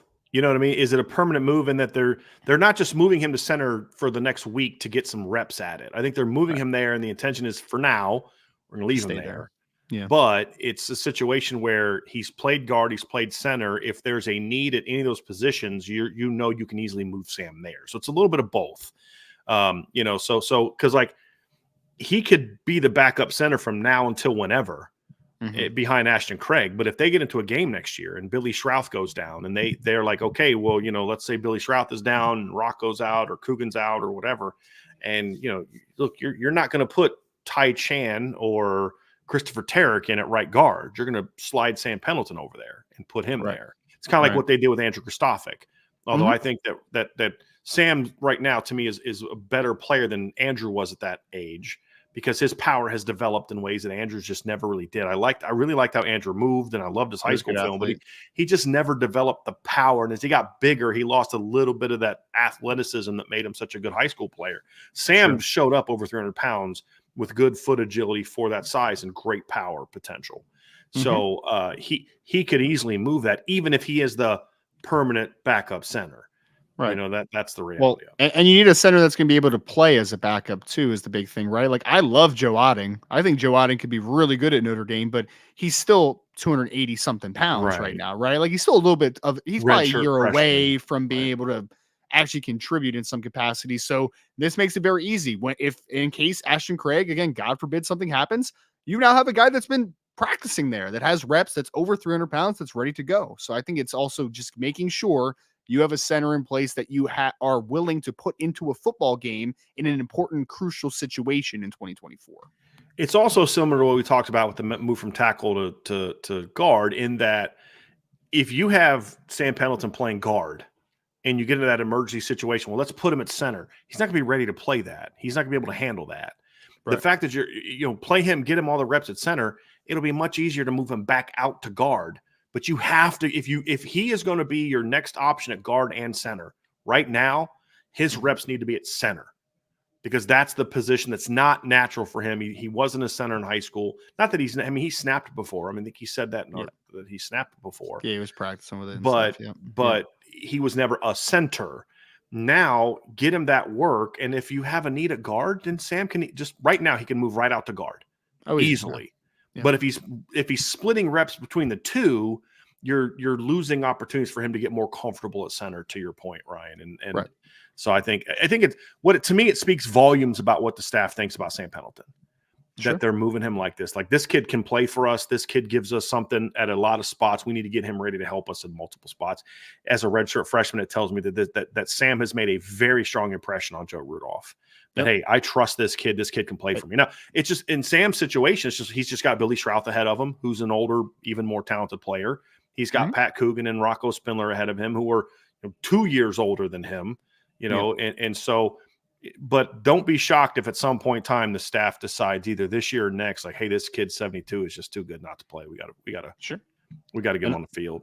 And obviously, it's a big. Not only the trust factor, but I think a part of that trust factor is that he is a very smart kid, obviously, right? Like, you wouldn't just be able to move to center like this and be able to help handle the protections and all that type of stuff if you weren't a really sharp guy. So I think that the fact that they're willing to move him as frequently as they have the first 2 years tells you that they have a lot of trust in his ability to kind of digest his responsibilities as well. I want to push back on something here, Ryan, from NC Notre Dame fan. He goes, I hate cupcakes. It's not right for the fans and for the sport of college football, and I hate when Notre Dame does it as well. I'm not afraid to say it just because I'm a Notre Dame fan. I mean, here's my number one issue with your problem. The ending of it. I'm not afraid to say it just because I'm a Notre Dame fan. You're now saying basically that anyone who doesn't take your point of view is only doing it because they're a Notre Dame fan. The reality is every Notre Dame team ever has played cupcakes.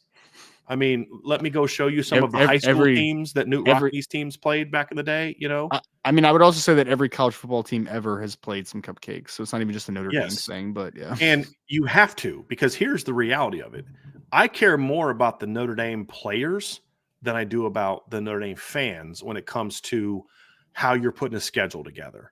Okay. And the reality is no team, I don't care if you hate it or not, It has to be done. Everyone does it.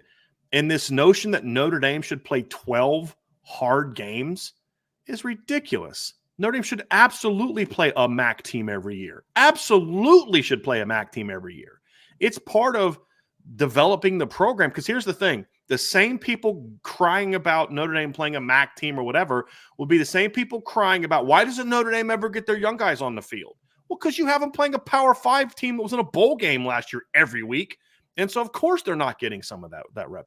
You have to play that. Go look at Notre Dame's 1988 national title team. They played Rice. The 89 team played SMU in SMU's first game back from not having a program for 3 years. You know what I mean? So every team plays those. Every team should play those. You're not being smart as a coach or an administrator if you're playing a mid to upper level big Power 5 team every week. That is poor coaching. That is poor leadership. That is just smart. And you should absolutely not play a Power 5 team every week. I just think that's utter nonsense. Now, can you go too far and your schedule's too weak? Absolutely. Sure. Absolutely. I criticized Michigan for that last year.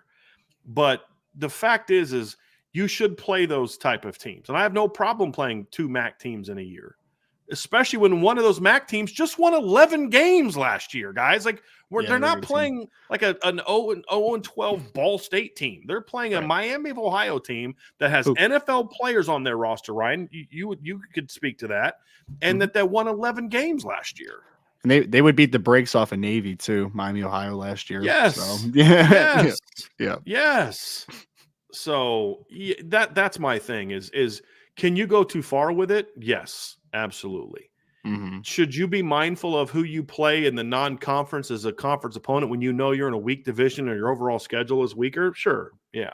There you go. But also I would also tell you to putting Northern Illinois and Miami of Ohio in the same category as an FCS team or a team like Mercer is also incredibly misguided, because here's a little nugget for you, Ryan. The 2 MAC teams that Notre Dame fans are upset about, they both made bowl games last year. Yeah. They both had a winning record last year. They would both smash Mercer last year. I will not stand for the Mercer shade, though. Will not stand. Ty James, one of the best receivers in the FCS last year, and we're throwing shade at Mercer. No, thank you. Ryan, y'all can tell Ryan is in full NFL draft mode. But to your point, though, I mean, Mercer's a 9-win team in the FCS level, but they would get smacked by Miami of Ohio and probably Northern Illinois. Yeah, I mean, they lost to Ole Miss 73-3 or 73-7, right? And so that's a whole different animal than playing an 11-win Miami of Ohio team or a 7-win Northern Illinois team. Because I'll be honest with you, about 10 years ago, there was an Illinois team or two that might have been able to beat Notre Dame. Northern Illinois, yeah. Yes. Yeah. When they had the Jordan Lynch kid. Jordan Lynch, a quarterback. Yeah. Absolutely. Absolutely. So, you got to be smart about it. But, yes, you need cupcakes. You need games that you just know you're going to win. Every team needs it. And it's ridiculous to not do that, in my opinion. It's irresponsible to your team and to your players to not have that. And we get to see Brett Gabbert play quarterback for Miami, Ohio. So that's what's up. A Gabbert's playing Notre Dame, which is going to be fantastic. How long has he been in college? It's got to be his 6th year, I think. Has to be a 6th year. Now, funny enough, is his brother was like 6'5", 230 something, right? Like Blaine. Yeah. He's like 6 foot, like 200 pounds, maybe, like soaking wet, which is pretty hilarious. Now, Ryan, I have said I don't like the notion of playing FCS teams unless you're going to play an in-state school or a top FCS team. Yeah. Like I've actually said years ago that one of my formulas for evaluating a team's strength of schedule or rewarding a team if I'm in the playoff committee is if you don't play an FCS team that has been in the top 25 within the last 3 years, I'm not counting that as a win. Sure. Right. Well, I would say when Georgia played Savannah State one year and they were like State. Just awful. Yeah. Like 80-something to nothing. I'm not giving you a win for that. I'm not counting that as a win. Yeah, because there are still some quality in the FCS. I mean, I would say this. There's quite a few Power 5 teams, or Power 4 teams, I guess, now for last year that would have lost to South Dakota State in a football game. Just flat out would have lost to South Dakota State. They were a great football team last year, like absolutely dominant. Iowa was a pretty good team 2 years ago. They played Iowa 2 years ago, right? It wasn't this past year, did they play Iowa? I think it was 2 years ago, I think. And they won, 7-3? Iowa won like 7-3? Yeah, because they had a Yeah. they They score a had touchdown. yeah, they had a safety and 2 field goal, 2 safeties and a field goal to win that game. Yes. Yeah. So, I mean, why don't you think why hasn't North Dakota State played an FBS team in the last few years? They will this year. Yeah. I think they play Colorado this year, don't they? Yeah. Yeah. I think but so. You're absolutely right? Because nobody will play them. Like nobody. Remember, I know it's not a Power 5 team, but Colorado State scheduled South Dakota State like 2 or 3 years ago, and South Dakota State beat the brakes off of Colorado State, like smashed them, man, smashed them. It was 2022, Ryan, when they played. It was a 7-3 ball game. I remember Vince and I were listening to that in the car on our way to Ohio State.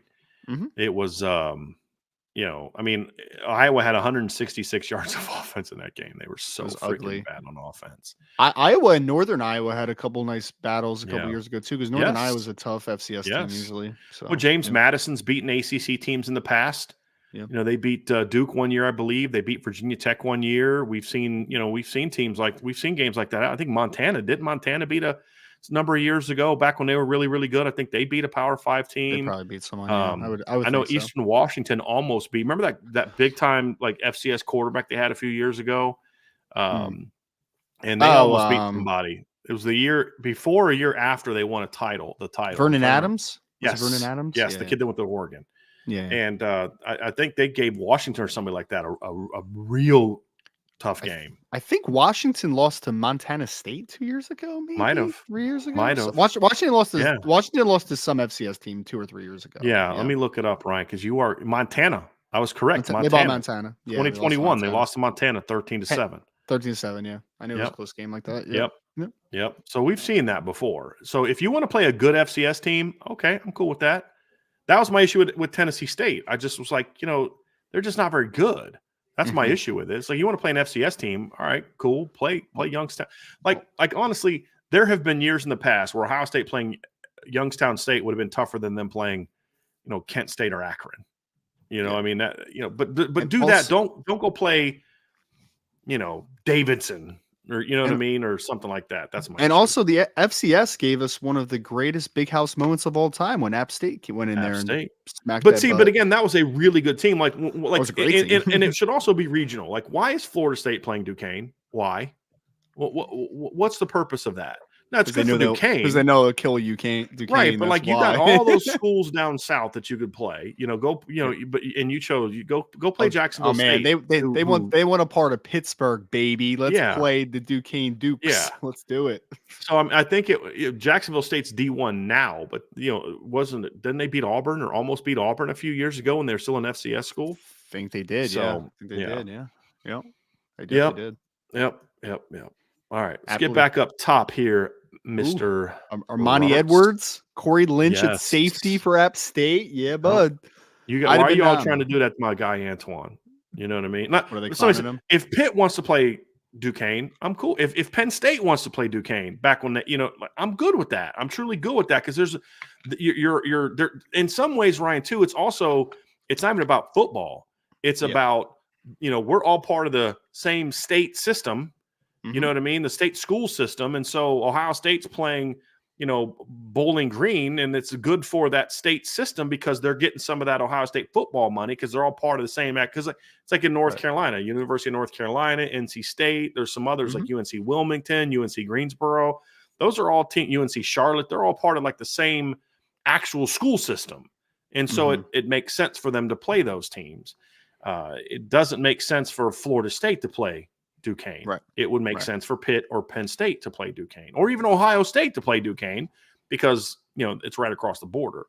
Those are some of my thoughts. If you're going to play an FCS team, it better be one that's good, and it better have some non-football related reason why it makes sense for your program. And Notre Dame should have played Charleston Southern when Autry Denson was still the head coach. Just kidding.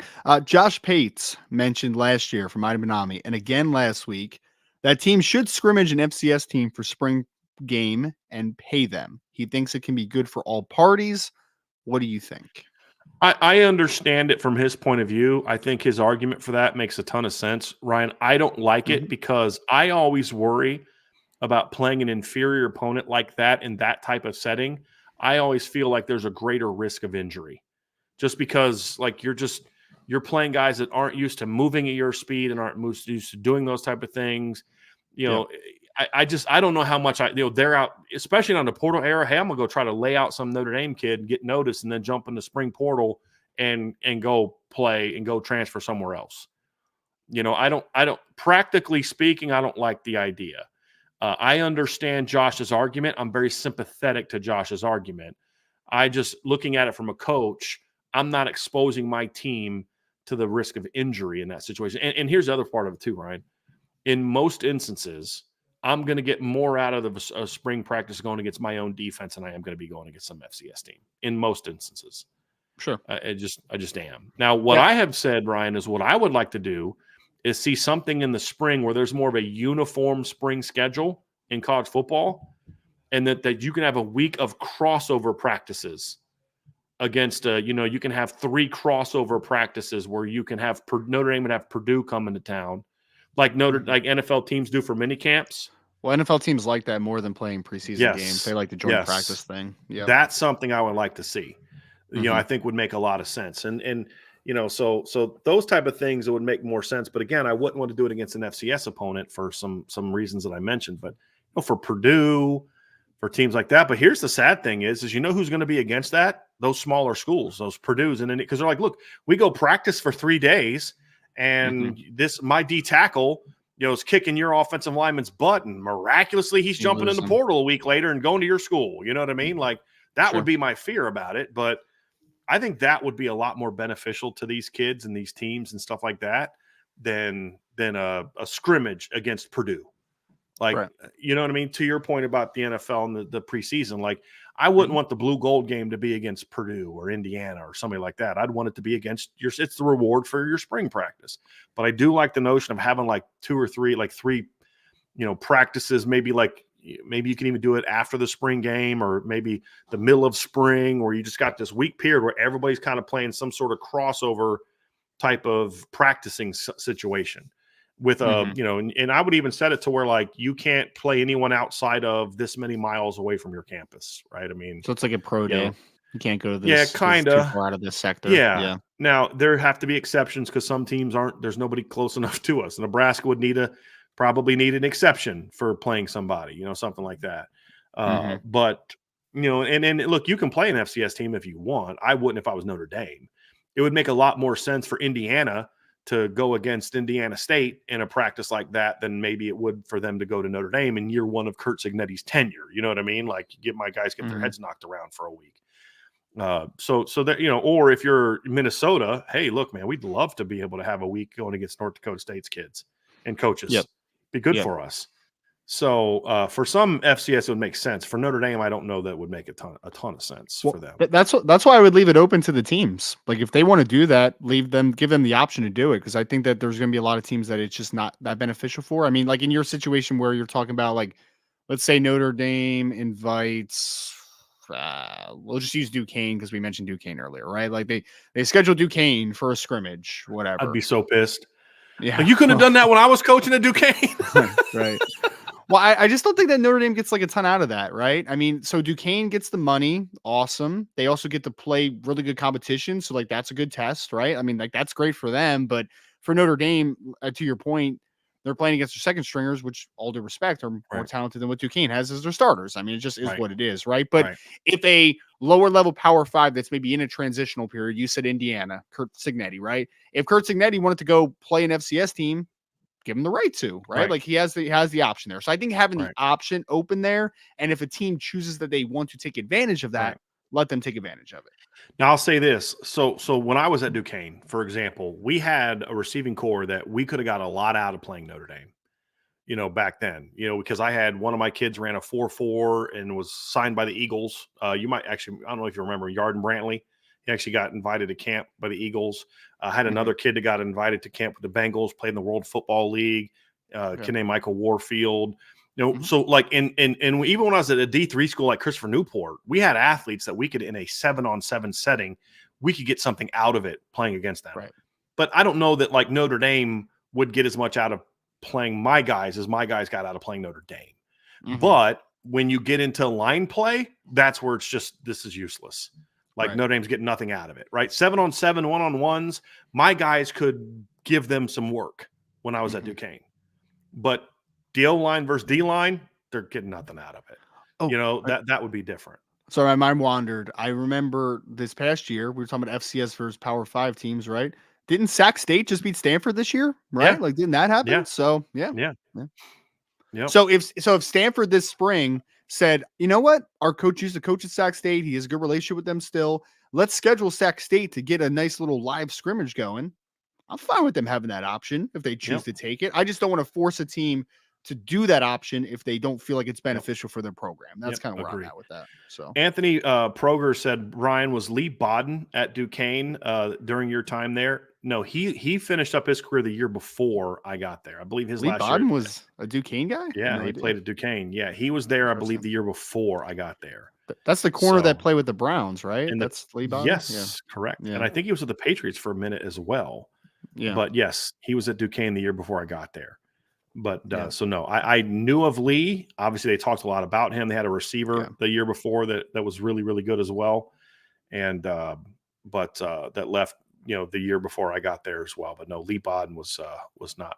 I mean, that was obviously something that they brought up in the interview process with me to try to show, okay, we're. But yeah, he was not. Lee Bodden. I haven't heard that name in a while. Good size corner too, Ryan. He was not a small guy. Like he was. I thought he was like 6'1", right? Yeah, he was was a big kid. Yeah. Coleman Smith, who do you think would be most dynamic running the slot fade concept you went over? I just have the vision of Chris Mitchell to the field and Jaden Greathouse in the slot burning people all year. I mean, Ryan, it would be different people. And, look, that's the whole thing that LSU did a great job of with Mike Denbrock. It wasn't always Malik Neighbors. It wasn't always Brian Thomas. It was not always either one of them. I mean, we saw Kyron Lacey catch some of those as well. Like, they all played it in different looks. That's what's great about Denbrock is like, hey, every time we put Malik Neighbors in the slot, he's running a wide. No, it wasn't that at all. I mean, they would really mix it up, and it would depend on the matchup. Because sometimes, like, I want you to think that my, number one guy is getting the ball, because then that's going to get me in a better matchup with because I think my number 3 guy can smoke your number 3 guy. Because again, Notre Dame's number 3, meaning the slot, I think this year could very well be their best receiver. And Jaden Greathouse. Sure. But there's going to be some matchups where maybe it's better to have Chris Mitchell running that matchup because I want more speed. Depending who's covering him. Exactly. Right. I want more speed there.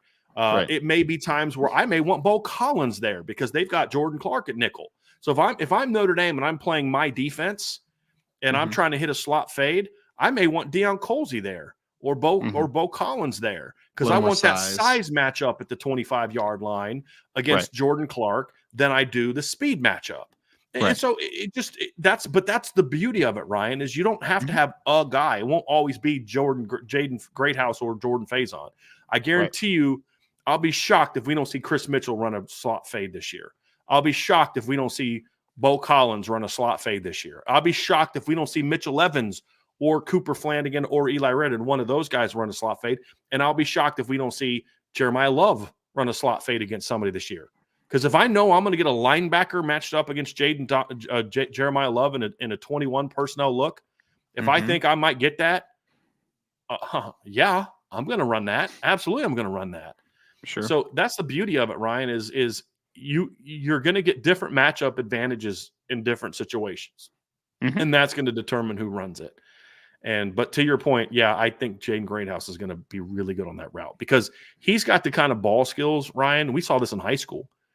He's got the kind of ball skills where even if you cover him, as long as the quarterback gives him a chance to go make that play, he's going to make that play. Yep. There's no doubt about it. Yep. Use his physicality and his body control against a little bit of lesser size. And then if you get I'm thinking of like Notre Dame's, true 4-2-5 set. Like if I saw Jalen Snead out there and against Chris Mitchell, like that would be a matchup I would like, a little bit more speed out there to be able to take advantage of a bigger body type in the slot. Yep. I feel like getting Ryan fired up. So I'm going to read this next question, Ryan. This is from Chris W. Ryan, would you take J.J. McCarthy in the top 10? I just don't get it. I wouldn't. No, I've come to peace with JJ McCarthy. JJ McCarthy to me is a guy that if I got him in the second round or the third, if I got him in day 2, just leave it at that, I'd be okay with it. I'd be okay with it because I do think that he has a requisite level of talent where he could develop into a good quarterback in the NFL. I think he has a good arm. I think he's a pretty good athlete. I just don't think he's a guy that's worthy of being the top 10 pick because that is going to put a lot of unrealistic expectations on JJ McCarthy. And the other thing is that I think JJ is kind of the eye of a couple teams that are trying to trade up potentially, right? And I think that especially when you're talking about putting even more draft capital other than just like let's say the Atlanta Falcons never traded Kirk Cousins and they dearly needed a quarterback at number 8. Like that's one thing taking a quarterback at 8, like a JJ McCarthy, but there's another thing of Denver Broncos trading multiple first round picks to try to get JJ McCarthy. I mean, just an example. Why do you do things to hurt me, Ryan? I just don't understand. They're in that way. They're desperate. They're a desperate team that needs a quarterback. I will become a Houston Texans fan if they do that. I'm just telling you right now. Houston Texans are going in a good direction. That's so exactly right. My buddy was a lifelong Giants fan, and he just switched to the Texans this offseason. I'm telling you, if the Broncos trade up to draft a quarterback, there's only one quarterback I'd be okay with them trading up for, and I would still be pissed about that one. So I've made peace in JJ McCarthy. I would be okay with the team investing a day 2 selection in him and trying to develop him and give him maybe a year red shirts and see what he is year 2, year 3. Top 10 pick. I don't see it either, especially right now. A guy that needs to play in 2024. I do not see that at all. I see a developmental quarterback that has upside, that has tools, but is not ready to be a quarterback on the NFL level. Anytime I ask a person that likes JJ, why do you like JJ? Tell me. He's a winner, bro. Yeah. Okay, cool. I'm done with this conversation. Thank you so much for that. Here's funny. I interviewed AJ Barner recently, the tight end out of Michigan in the draft this year, and I asked him about JJ, and he said, top 2 things I love about JJ. He's a winner. He's competitive. I'm like, all I need to hear, man. All I need to hear. Thank you so much. You're just finalizing my thoughts on JJ. Thank you so much. Look, is drafting a winner important? Absolutely. Sure. But it can be somewhat. I mean, Patrick Mahomes, I believe, had at best a 500 record in college. I believe he actually had a sub 500 record in college. I believe. You know who also didn't win any big games in college? Josh Allen, who's arguably the second best quarterback in the NFL. Right. I mean, again, like quarterback wins is a stats, right? But like there's a lot of context and that's my point. Like JJ McCarthy had a road win over a top 10 team this year. Mm-hmm. Looks great on a piece of paper, right? The kid threw 0 passes in the second half of that game. And again, I like JJ McCarthy's talent, his potential, but he needs to be an old school first round pick, Ryan. Meaning that he's not in the top 10 and some team with a 35-year-old quarterback or a solid veteran that they can, win with for a year or two at quarterback where you can kind of, Aaron Rodgers or Steve McNair him for a year or two and let him develop. But the problem is when you take him top 10, no one's going to wait for a kid in the top 10 to develop. He's going to be considered a bust. Right. And that's the problem.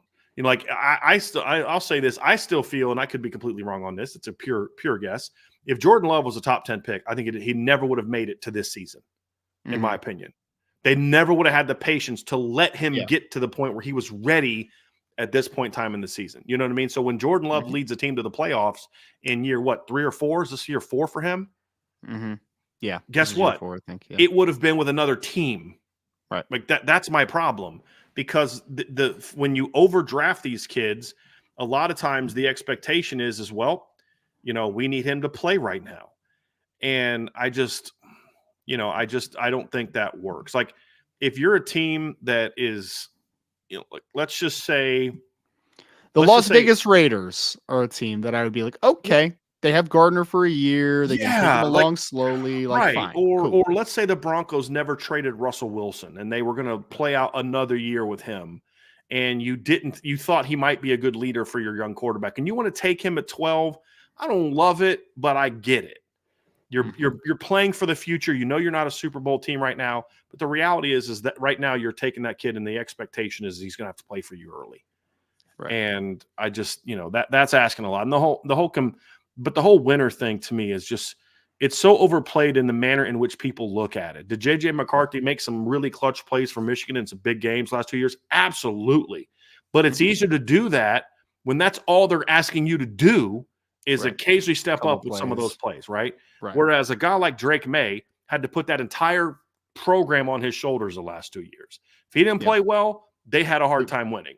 Caleb Williams too. Williams, Jaden Daniels, especially this past year with Jaden Daniels. Caleb Williams goes from all world to pretty darn good, but not quite as good. And all of a sudden USC goes from 11 wins to 7. Yeah. It's not a coincidence. He has an off game against Notre Dame. They get destroyed. There's also historical data points, right? When you're scouting, obviously you always take those things into consideration. And I hate the winning thing because if you look like the winningest quarterbacks in college football histories and winningest percentages and all that stuff, not a lot of great NFL quarterbacks on that list, man. We're talking about like the Colt McCoys and the Kellen Moores and like those types of dudes. It's like there's a huge difference between being a good situation and being a great college quarterback and being a guy that can be transcendent on the NFL level. Like it's a very different conversation to have, man. Very different. Well, Ryan, I think to your point, you look at Lamar Jackson when he was in college. He was a starting quarterback from 15 to 17 at Louisville, right? Mm-hmm. They went 8-5, 9-4, 8-5. They finished in the top 25 once. That's it. Has Lamar Jackson been a winner in the NFL? Yeah. Right? Because he's part of a really good organization, which is something you need to be a part of to win in football. I don't care who you are. I mean, there were some years where John Elway was still a great talent, but the Broncos went 5-11, or got destroyed in a Super Bowl. Does anyone think Mark Rippon was a better quarterback than John Elway? Does anyone think Phil Simms was a better quarterback than John Elway? Maybe. I doubt it, especially with Rippon. But guess what? He played on a much better team. Right, that's what you need in the NFL, and like I said, Patrick Mahomes, sub-5. I believe he's around 500, maybe sub-500. 500 at best. 500. And and he could be if he continues in 17. Real quick, was he drafted in 17? Mahomes. Who's that? Mahomes? Yes, 17 or 18. Because he was in the same class with Deshaun Watson, correct? Deshaun Watson. Who's last year was 16. Okay, so real quick.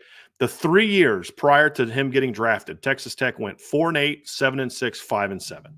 Yep.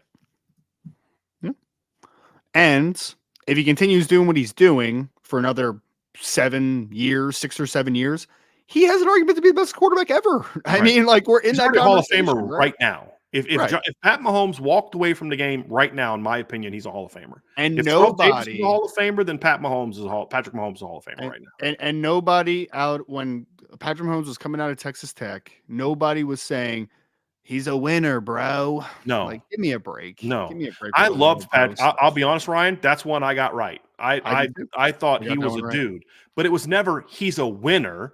Because I don't know talented, right? Exactly. He's a competitive kid. You could see that. Like the competitive thing, I actually buy more than the winner thing. That actually is kind of important to me. The only issue is like, okay, but you're saying that without any context. It's like when kids go to all-star games or camps, and you move a kid up in the rankings because he deal with camp. But you're not moving him above kids. If you want to move him above kids that were also at the camp, fine. But you're not. I know I keep saying the bro thing, but I don't know if I ever told you this story. So when I was in Indianapolis, I was out at one night and I saw a former player, a high level college, right? That's an agent now. And we were having that conversation. He's like, dude, and this is how he talks. He's like, dude, JJ McCarthy, my guy's the truth. And I was like, what about him's the truth? Like, what do you like? He's like, he's a winner, bro. He's a winner. All he does is win. I'm like, oh my God. I need to walk away from this. Like, it just who was a bigger winner, Stetson Bennett or JJ McCarthy? You know who won a lot of games too? Ken Dorsey. Doesn't make him a good NFL quarterback. I'm sorry. And again, we're not comparing him to those players. No, right? I just said I would take JJ and day 2. And Antoine made a comment. He said, anytime you're in a system when you got to constantly keep asking your quarterback to be great is a stupid system. But that's not what we're talking about. No, we're not penalizing JJ. We're simply saying you're overrating something and putting something on him that you should not necessarily be putting on him. Right. And that's the point. To say he's a winner, this is my point. To say he's a winner, I'm fine with that.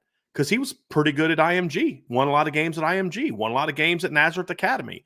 This isn't so much to say, I don't think he's a winner. I'm not saying that at all. What I'm saying is you're comparing him based on the team he played on more so than Drake May, because I would argue you take Drake May off of North Carolina the last 2 years, they're not a bowl team these last 2 seasons, in my opinion. They're not. Right. You know, you take Caleb Williams off of Louisville and have Miller Moss be their quarterback all year, they're probably not a bowl team. They're definitely not an 11-win team 2 years ago. You know, you take Jaden Daniels off of LSU. LSU might have the same record. I doubt it. I think this year, I doubt it. 2 years ago, they probably had the same record. This year, absolutely not, because I don't think they beat Missouri. If anyone other than Jaden Daniels is their quarterback, he literally put that team on his shoulders and, like, with his running ability, was just making some crazy plays. You know, I think they get blown out by Ole Miss, and I like Nussmeier. He's a good quarterback, but Jaden Daniels had to do some Superman stuff this year for LSU win football games. Yeah, and JJ was never put in that situation. Now, if you're smart, you'd rather have Jaden Daniels in a JJ McCarthy type of situation. My point is not to argue whether the rightness or the wrongness of what Michigan did. I actually think Michigan was in a great place where they didn't have to ask him to go carry the team week in and week out. But if the conversation's about who's a winner and who's not, I think that's a really, like, if that's all you got, like, to me, I want to hear you talk about, here's what do I like about JJ McCarthy. He's got a big arm, right? His ball placement has steadily improved the last 2 years. He's a pretty mobile kid. He's stronger than he looks, because he looks a little on the thin side, but when you watch him as a runner, he's strong.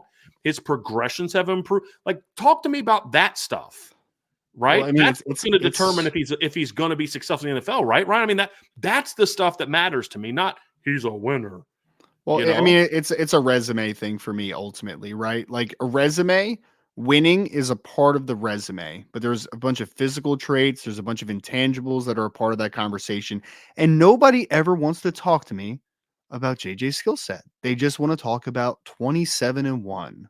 Which I think is unfortunate for JJ, because he does have some physical talent that I like. I think he's pretty talented, yeah. You know, and honestly, I feel like the system has hurt JJ, because if the system wasn't what it is today, where a kid like JJ has no business being a top 10 pick, he's going back to Michigan. Yeah. And developing more. And then maybe next year he's in a legitimate chance to be a top 10 pick, where he's more ready to be that guy. So this actually hurts JJ, right? And it hurts JJ in that someone's going to overdraft him. And if he doesn't be further along than you and I think he will be, then all of a sudden he was a bust, he was this, he was that. And that's not good for him either, Ryan. Right. That's my point. And I love Antoine in the chat, but I disagree just so much with winner is doing anything necessary. Antoine, I watched a game against a pretty good Penn State team where it was a 1-score game, and they were like, you know what we need to do to win? Not put the ball in JJ McCarthy's hands for an entire half. An entire half. Don't give me the do whatever's necessary. They didn't ask him to do anything. They didn't ask him to do anything in that football game. So don't give me the necessary thing, man. Stop. He's talented. There's no doubt. He has requisite size. He's a good athlete. He has a pretty strong arm. He has upside, which is why I would take him probably in the top 64 picks. I just wouldn't draft him top 10. He's not ready for that. It's just not right. It's not ready. If you want to have that conversation with me a year from now, then maybe. But again, that's why I think the system has hurt JJ. Yeah. Because he is being thrust into this draft as a true junior, when in fact, in past eras, there's no way he comes out after his junior year. No way. But here's my question. What quarterback in this draft class, including Bo Nix and Michael Penix, would have not also won all the games that they won this year with JJ McCarthy? Well, do you think Michigan wins less games with Caleb Williams? Do you think they win less with Drake May or Jaden Daniels? So my one buddy does a lot of charting for the NFL draft. He had a charted thing where on target percentage down the field, Spencer Rattler was at 67% down the field, not completion percentage, just on target percentage. And JJ McCarthy was only 38%. And I don't necessarily agree with my buddy on this, but he came to me and he was like, dude, I think that Michigan wins the national championship with Spencer Rattler, and South Carolina is probably worse with JJ McCarthy. I'm like, oh, now that's taking it way too far. Like, that's taking it way too far. Like, I actually think JJ's really talented. I just think he's being thrust into a situation that he's just not there yet for. He could be there in a year. I'd believe that. You know what it's like though, and I would take him. I would take him every freaking day of the week over Spencer Rattler. Spencer was pretty good this year, man. He was pretty good though this year. He was pretty good in a bad situation. That offensive line was awful, absolutely terrible. He's the opposite of a winner. In my opinion. Have you ever seen the Family Guy episode where they're talking about the boat in the box? So they're like, so you could either have a boat or you could have a mystery box that could be a bunch of different outcomes, right? And the guy's like, oh, I want the mystery box because it could be anything, even a boat. And we're doing that with JJ McCarthy right now. It's like we think he could be anything he wants, or he might just be Drake May, right? And who Drake May is right now, that might just be what he is. And it's just, yeah, I don't know, whatever. No, we're talking too much about Michigan quarterback. Antoine did well. We're talking draft. Antoine did say one thing. They like him. A big reason why they picked JJ because he runs an NFL system. Well, to a degree, there's some truth to that. But again, he's not running it the way that they're going to ask him to run in the NFL. I mean, in last year he had games where he threw 13, 21, 16, 20, 17, and 8 passes, and he went 10 of 18 in the national championship game for 140 yards. Right? Like, you're not winning the Super Bowl if your first round pick at quarterback goes 10 of 18 for 140 yards in the title game. That's the point. So again, I think JJ could eventually get there, but he's a couple years away. Away. If he somebody said, I like Spencer Rattler. He's a good coach away from being great. Didn't he play for Lincoln Riley at Oklahoma? I mean, come on, guys. Come on now. All right, let's get off the JJ McCarthy conversation. A lot of people are like, oh, thank God. All right, let's go here. We got one from Coleman Smith. Coleman set expectations for Aeneas Williams this year. Personally, I think Keidron being the second to commit has gotten a lot of buzz. People often forget the production Aeneas put up as well. I mean, he put up great production. I think the big thing with Aeneas has always been, at least from projecting from high school to college, is that he played against some very poor competition in Missouri, right? Which is why he had such great competition. I think Aeneas is going to be a good player for Notre Dame. I don't know if it'll be in 2024, but I think he brings a really nice all-around skill set where he can catch the football, 24? He can block. Could it be 24, Ryan? Yeah. Mm-hmm. If they need Aeneas to play this year, can play. I guess here's a little bit where I'd push back on it. I think I can't speak for other people. I can only speak for myself and Ryan to a degree, in that I know Ryan and I know what we've had these conversations. So I only speak for you based on conversations we've had before. Mm-hmm. And Keidron Young is not getting buzz because he was the second to commit. Keidron Young is getting buzz because he's a better running back, in my opinion. More talented, yeah. If he would have committed first and Aeneas second, I'd have had the same exact opinion I have, which is that's a heck of a running back class. I don't know if I'd trade this for anybody else's running back class. And so, yeah, he put up insane production in high school. We didn't forget about that. We praised Aeneas all the time. He's a good football player. And we've said in the past, if someday Aeneas Williams is starting running back, I've said he's a more athletic Kyron Williams. That's pretty flipping good. Who just made a Pro Bowl in the NFL. It's pretty good. Yeah, you know what I mean? Yeah. It's not so much that we think anything negative about Aeneas. It's Ryan. Ryan, I think we both had him as a top 150 graded kid, like in that one. He's a heck of a football player, but Keidron is just better, in my opinion. Now, I will say this: we've also said Aeneas is the better all-around back from what we've seen in high school. And even though Keidron catches the ball better, you saw it in the Army game run. I've seen it at spring practices. He catches the ball better than I thought. Well, just because we didn't know, we didn't throw him the ball, but he's still not Aeneas Williams as a pass catcher. Sure. And so, but that's what I love about that 1-2 punch, right? Is because they're not cookie cutters. They're, we talk a lot about Jadarian Price and Jeremiah Love and the complementary skill set they have, but the fact is both could be the number one. Well, that's also why I you can tell them if you agree or not with me, Ryan, but the reason I love the 1-2 punch of Young and Williams is not because they're both really talented. That's part of it. But it's they complement each other so well. And I think that actually makes them a better duo than if they were, I would rather have Keidron and Aeneas than two Keidrons. Sure. Is the way that I look at it. And I think that's what makes it dynamic. Like a lot of things we're talking about with Jeremiah and Jadarian this year, in 2 years, we may be talking about that with Aeneas and Keidron. Mm-hmm. And that's what makes me love that group. But I don't think anybody at IB, and including people in the chat, have forgot at all about Aeneas Williams. I love Aeneas Williams. Yeah. So he's really good. Heck of a player. I mean, Ryan, I mean, this is one of the best offensive classes Notre Dame has signed in a long time. if Aeneas Williams is your number one running back every single recruiting cycle, you're good. Yeah. You know what I mean? You're Like pretty freaking good. you're good. Yeah. you don't. Yeah. I mean, if you do better, that's awesome. But like, he's very good. So You're talking about a signing class, though. You've got C.J. Carr, Keedron Young, Aeneas Williams, Cam Williams, Micah Gilbert, Logan Saldate, Jack Larson, Gerby Lambert, Styles Prescott, Peter Jones, and Anthony Knapp. That is one of the best signing classes that Notre Dame's had in a long time on offense, a long time. And it's exciting. And the reality is, though, is when it's that good, then some people are going to feel like we didn't talk enough about certain players. I think Micah Gilbert's a guy that I've heard people say, you guys didn't talk enough about him. And I'm like, we talked about him a lot. It's just, Cam's going to get a little bit more of that oxygen because he's even better. But are we surprised that Micah Gilbert's is, help looking good as a freshman? No. Am I a little surprised he's looked as good as he has? A little bit. Like, he looks more like where I thought he'd be a year from now. It's like you and I have said this about Jordan Faison. Am I surprised that at some point in time in his career, Jordan Faison had 19 catches for 300 some yards and 4 touchdowns? Not at all. Not at all. Am I surprised he did it as a freshman? Yeah, very much so. Very much so. But the talent was always there. Same with Micah. Talent's always there. If Aeneas Williams doesn't play a meaningful down this year, doesn't change what you're saying about him at all, Coleman. I'm still excited about him. It just opportunity sometimes is just, it is what it is because he's playing in the loaded backfield. But I'll tell you this right now, when Keedron and Jabron Payne were out, running back room didn't miss a beat.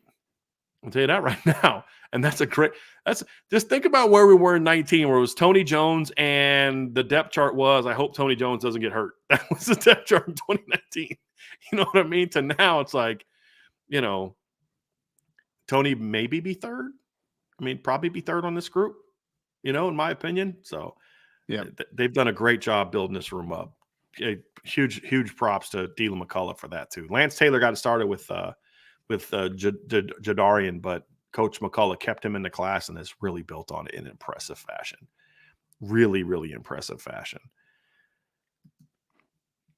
We had Ball Peen Shalele, who says, what college campus besides Notre Dame do you enjoy visiting the most, if any? I haven't been at enough college campuses, to be honest. So, University of Virginia has a gorgeous campus. For me, it's aesthetics, Ryan. It's what campuses, just especially when you drive near their campus in the fall, because the mountains that are out in Western Virginia are the tree covered ones.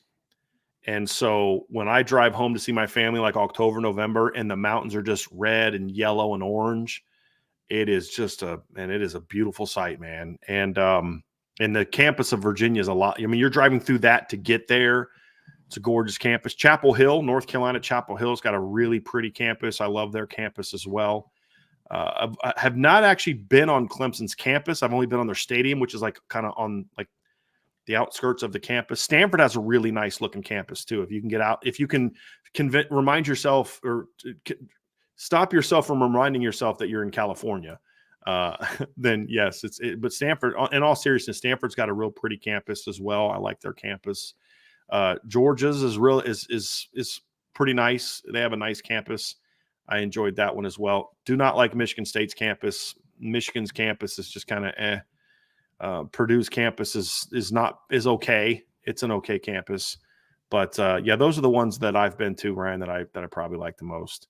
And of the Carolina ones, I think probably Wake might be my number 2. I like their campus better than NC State and Duke. Duke's a little bit city, it's kind of in Durham, right there in Durham, and NC State's campus is nice. I actually was there. I actually camped there. They recruited me a little bit as a junior, and so I did a camp there. It's not bad. It's not bad. Wake's got a really pretty campus, in my opinion, and so does Chapel Hill. Very, very pretty campus. Chapel Hill. Yep. All right, here's one, Ryan, where's that the question I wanted to ask? Where is it? All right. I just saw it. It was a good one.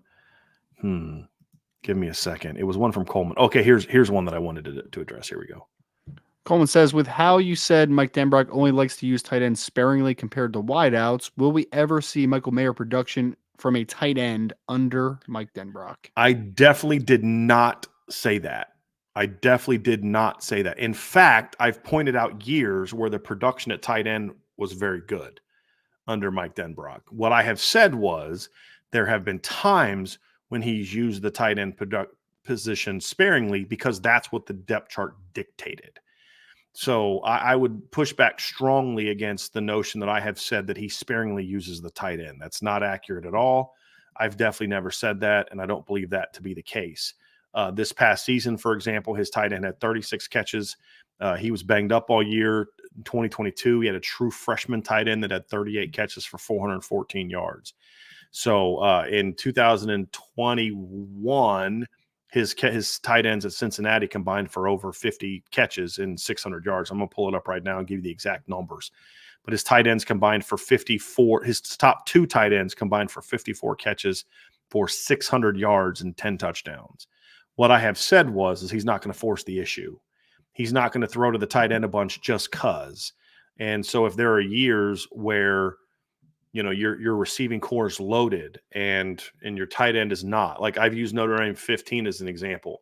You really only had one healthy tight end that could catch the ball. That was Alize Mack, who was a true freshman. Durham Smythe got hurt. Your other tight ends were like, Tyler Luatua, Nick Wisher, guys like that. You're just not going to throw the tight end as much. And when you've got Will Fuller and Chris Brown and Amir Carlisle and CJ Prosise, you're just not going to throw to true freshman Alize Mack a ton. However, there were some big moments where Alize got the ball. If you go back and watch the game-winning touchdown drive against Temple, Will Fuller caught the game winner, but it was a corner route on a smash concept to Alize Mack that got that drive going. And so they'll certainly do it. But if they have a Michael Mayer type or a Tyler Eifert type or a Cole Kmet type, then you will see that type of production. You will. What I love about Coach Denbrock, and here's really the point that you need to take out of this, Coleman, is he's going to play to his talent. And if that means the talent is big-time tight ends and a lot of 12 personnel, he'll do it.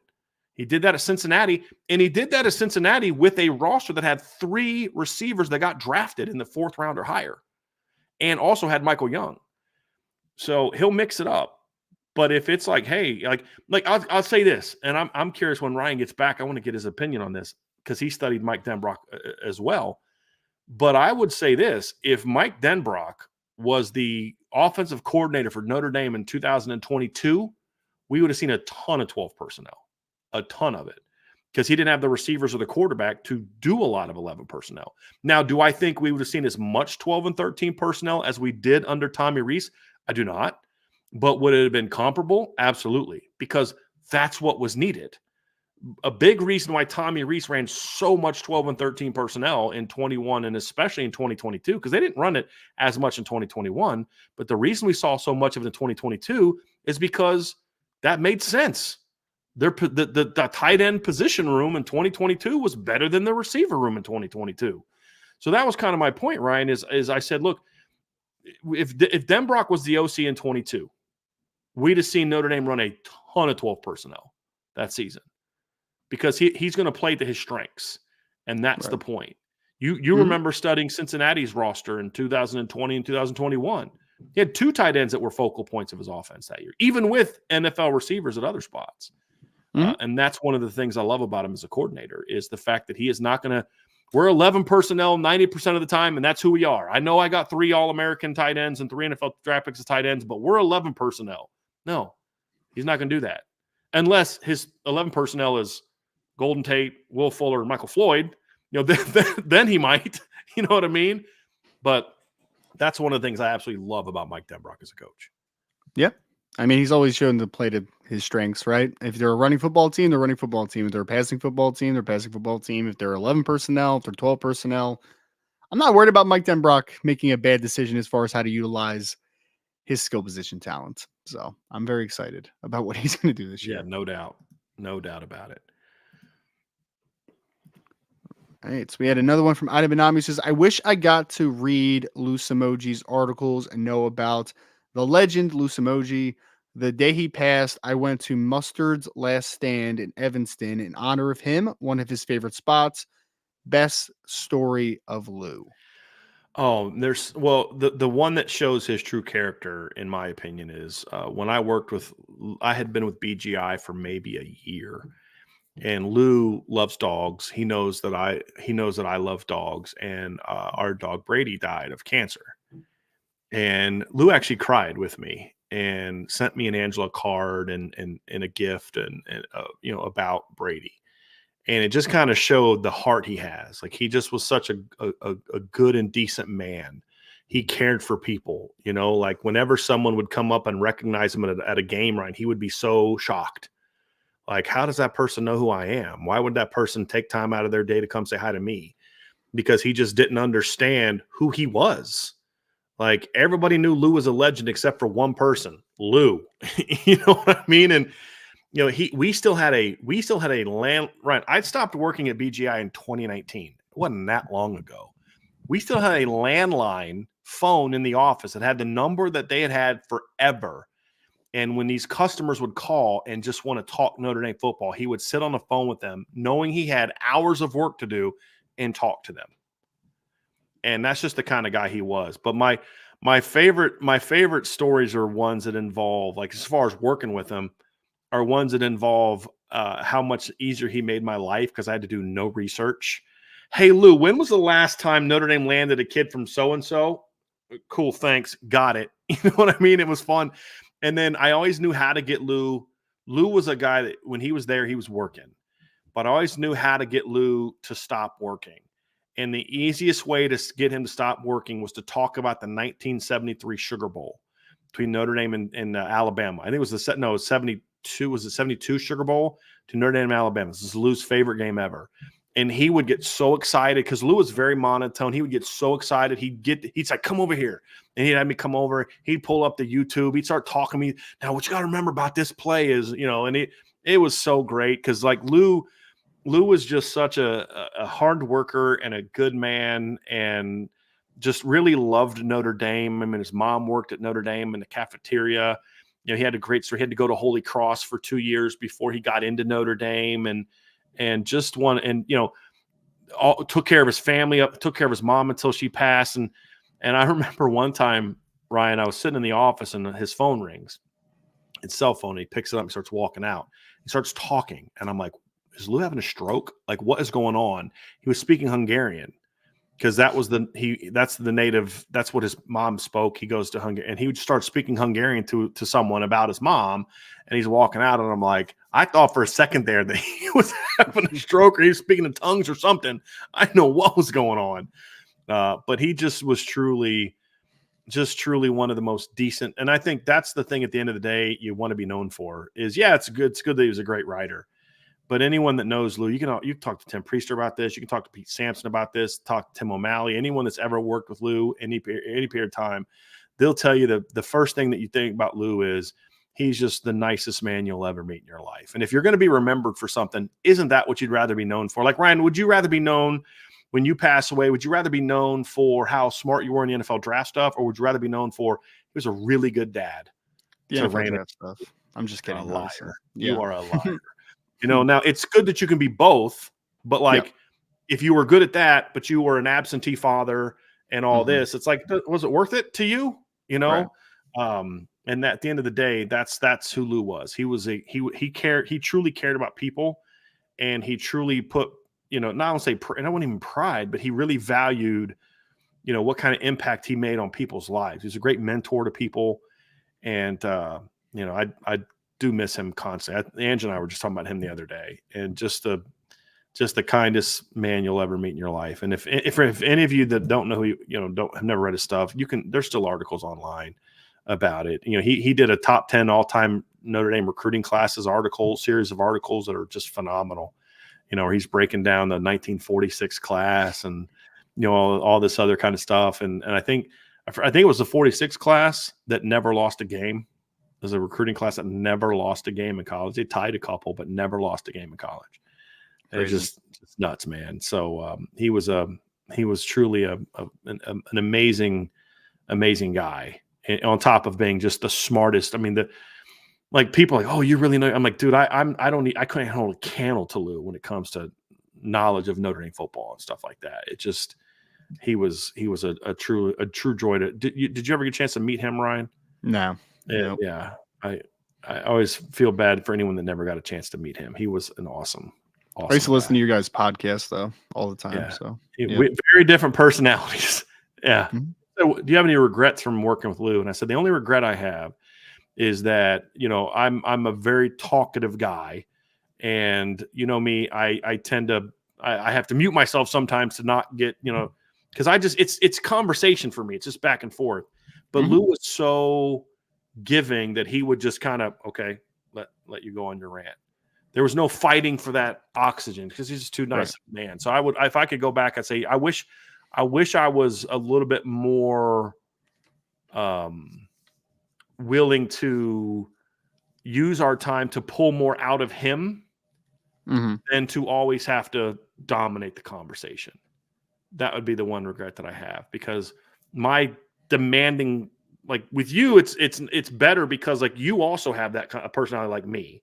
So you'll fight for that oxygen and fight for that air and go and do all those type of things. And that's good. Mhm. But like with Lou, it's like it would get to the point where I would just basically be dominating the conversation. I gotcha. If I was a better host, then I would have done more to, hey, pull more out of Lou, or maybe done some subject matters more often that were more up his wheelhouse, where he would kind of be the star of the show more often. That's the one professional regret that I have. I still think we did a lot of great shows together, but I think we could have done even better shows if I was, because I was still kind of new to the podcast thing. The first time I ever hosted a podcast was the ones I did with him. So I'd never hosted one before, and so it was a learning process. And so, if I'm looking back, that would be the one thing I wish I would have been able to do. Is that? Yep. So awesome guy. Actually, we saw that one here. Here's a good one. This is the one I wanted to get to. John A1 says how difficult it is for young, undersized players to compete in practice. For example, Logan Thomas is a extremely undersized defensive end. Do coaches adjust reps for those situations until the body develops? Well, in his specific case, he's not practicing because he's injured. Right. But in normal situations, no. I mean, you still have him go about it. Mm-hmm. What you may do is you may limit the number of like team reps he's going to take, because you don't want him to get hurt. Or it's really specified role. Like Logan Thomas would strike me as a guy, like if he played in 2024, he's probably a designated pass rusher, right? Like he's not playing on a lot of early downs or obvious running situations. So you're not going to have him setting the edge a bunch against Florida State or Georgia. Probably not the best thing. I don't want him to see him, set the edge against Ernest Green from Georgia coming back. Exactly. Probably not the best idea in the world. Exactly. And that's a good point as well, Ryan, is it would be more of that niche type of situation, but it's more about limiting those.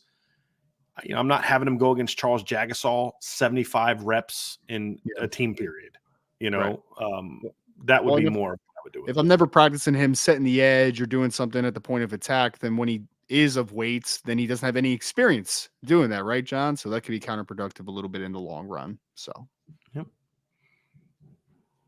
all right, let's get down to, I want to get one from someone we haven't seen ask a question. Here we go.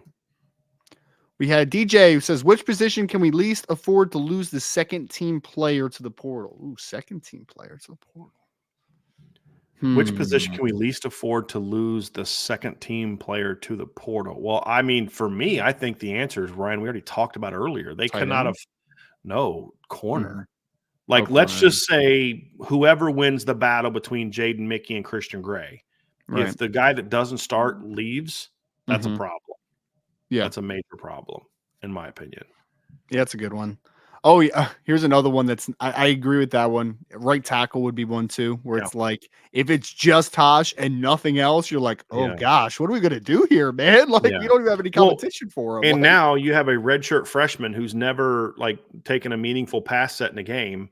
Is you're now your number two at left and right tackle, unless your true freshman Gerby Lambert can handle it, or true freshman Styles Prescott can handle it. And even Gerby, when he was on the show for signing day, he talked a lot about like that he is still very new to pass protection as well. Yeah. So like it's hard to expect him to just come in and make a seamless transition as well. Right. And he doesn't have that extra 30, 35 pounds that Charles Jagasol had on him, where he could just kind of bully guys a little bit. So tackle would be one. The only reason I didn't say tight end, Ryan, was because I feel like because of where they are in past years, tight end would have been in my answer. I feel like they're so deep at running back and receiver that if they do get low on numbers at tight end, they can kind of get through. Because there was times last year where LSU had literally one healthy tight end in a game. And I mean, that's it. And you could even kind of put an asterisk by healthy, because Mason Taylor was healthy enough to play, but I wouldn't necessarily say he was anywhere close to being 100%. I mean, you just watch some games where he's running and you're like, that kid's not as explosive as he was last year. It's because he was banged up and he was playing through those things. And you know, Mason Taylor showed me some toughness this year and because of that. But they could get by without the tight end depth that they've had. But it's not ideal. It's still not ideal. Cornerback would be an issue. Right tackle would be an issue. Safety to a degree. I mean, you know, let's say Rod Hurd comes back and Adon Schuler leaves. That's a major problem. It's a major problem. Sure. Or Adon Schuler starts and Rod Hurd's not happy and he leaves, which I don't think any of those things are going to happen. I'm just making a point, you know, to the specifics of the question. That would be an issue. If running back, if the number 2 left, they'd be fine. Quarterback, they'd be fine. Receiver, I think they'd be fine. Interior offensive line, I think they'd be fine. You know, D tackle, they'd be fine. Yeah, a lot of those positions, I think they'd be fine. Which is a good place to be. Really good place to be.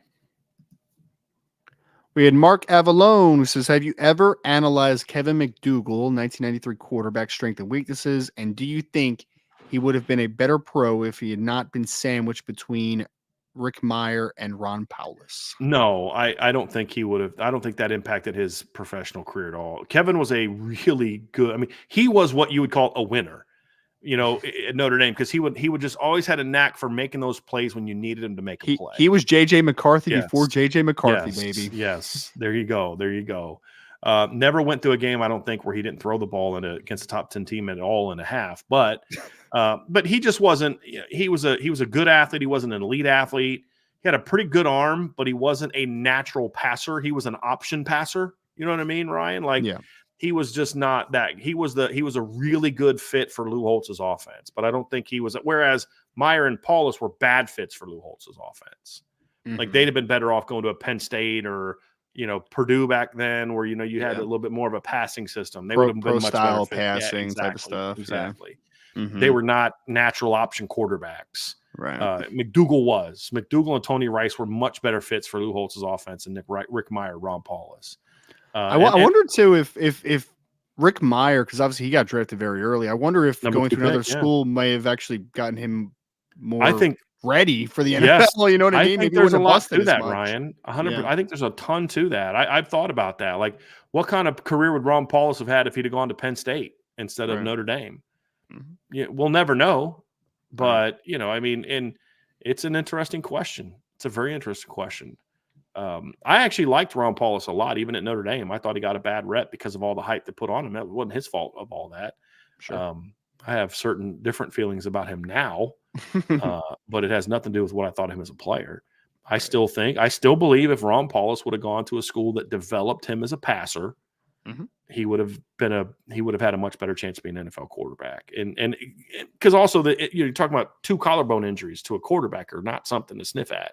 His arm talent wasn't as good when he finished his career as it was when he came to Notre Dame because of those injuries. Rick Meyer's another one. Because what was the knock on Rick Meyer in the NFL, Ryan? It was he can't read defenses like we need him to read defense. Right. Well, he never had to read a defense like that in college. What would have his career, like, let's just say he'd have been at Miami instead of Craig Erickson in the 90 to 92. Yep.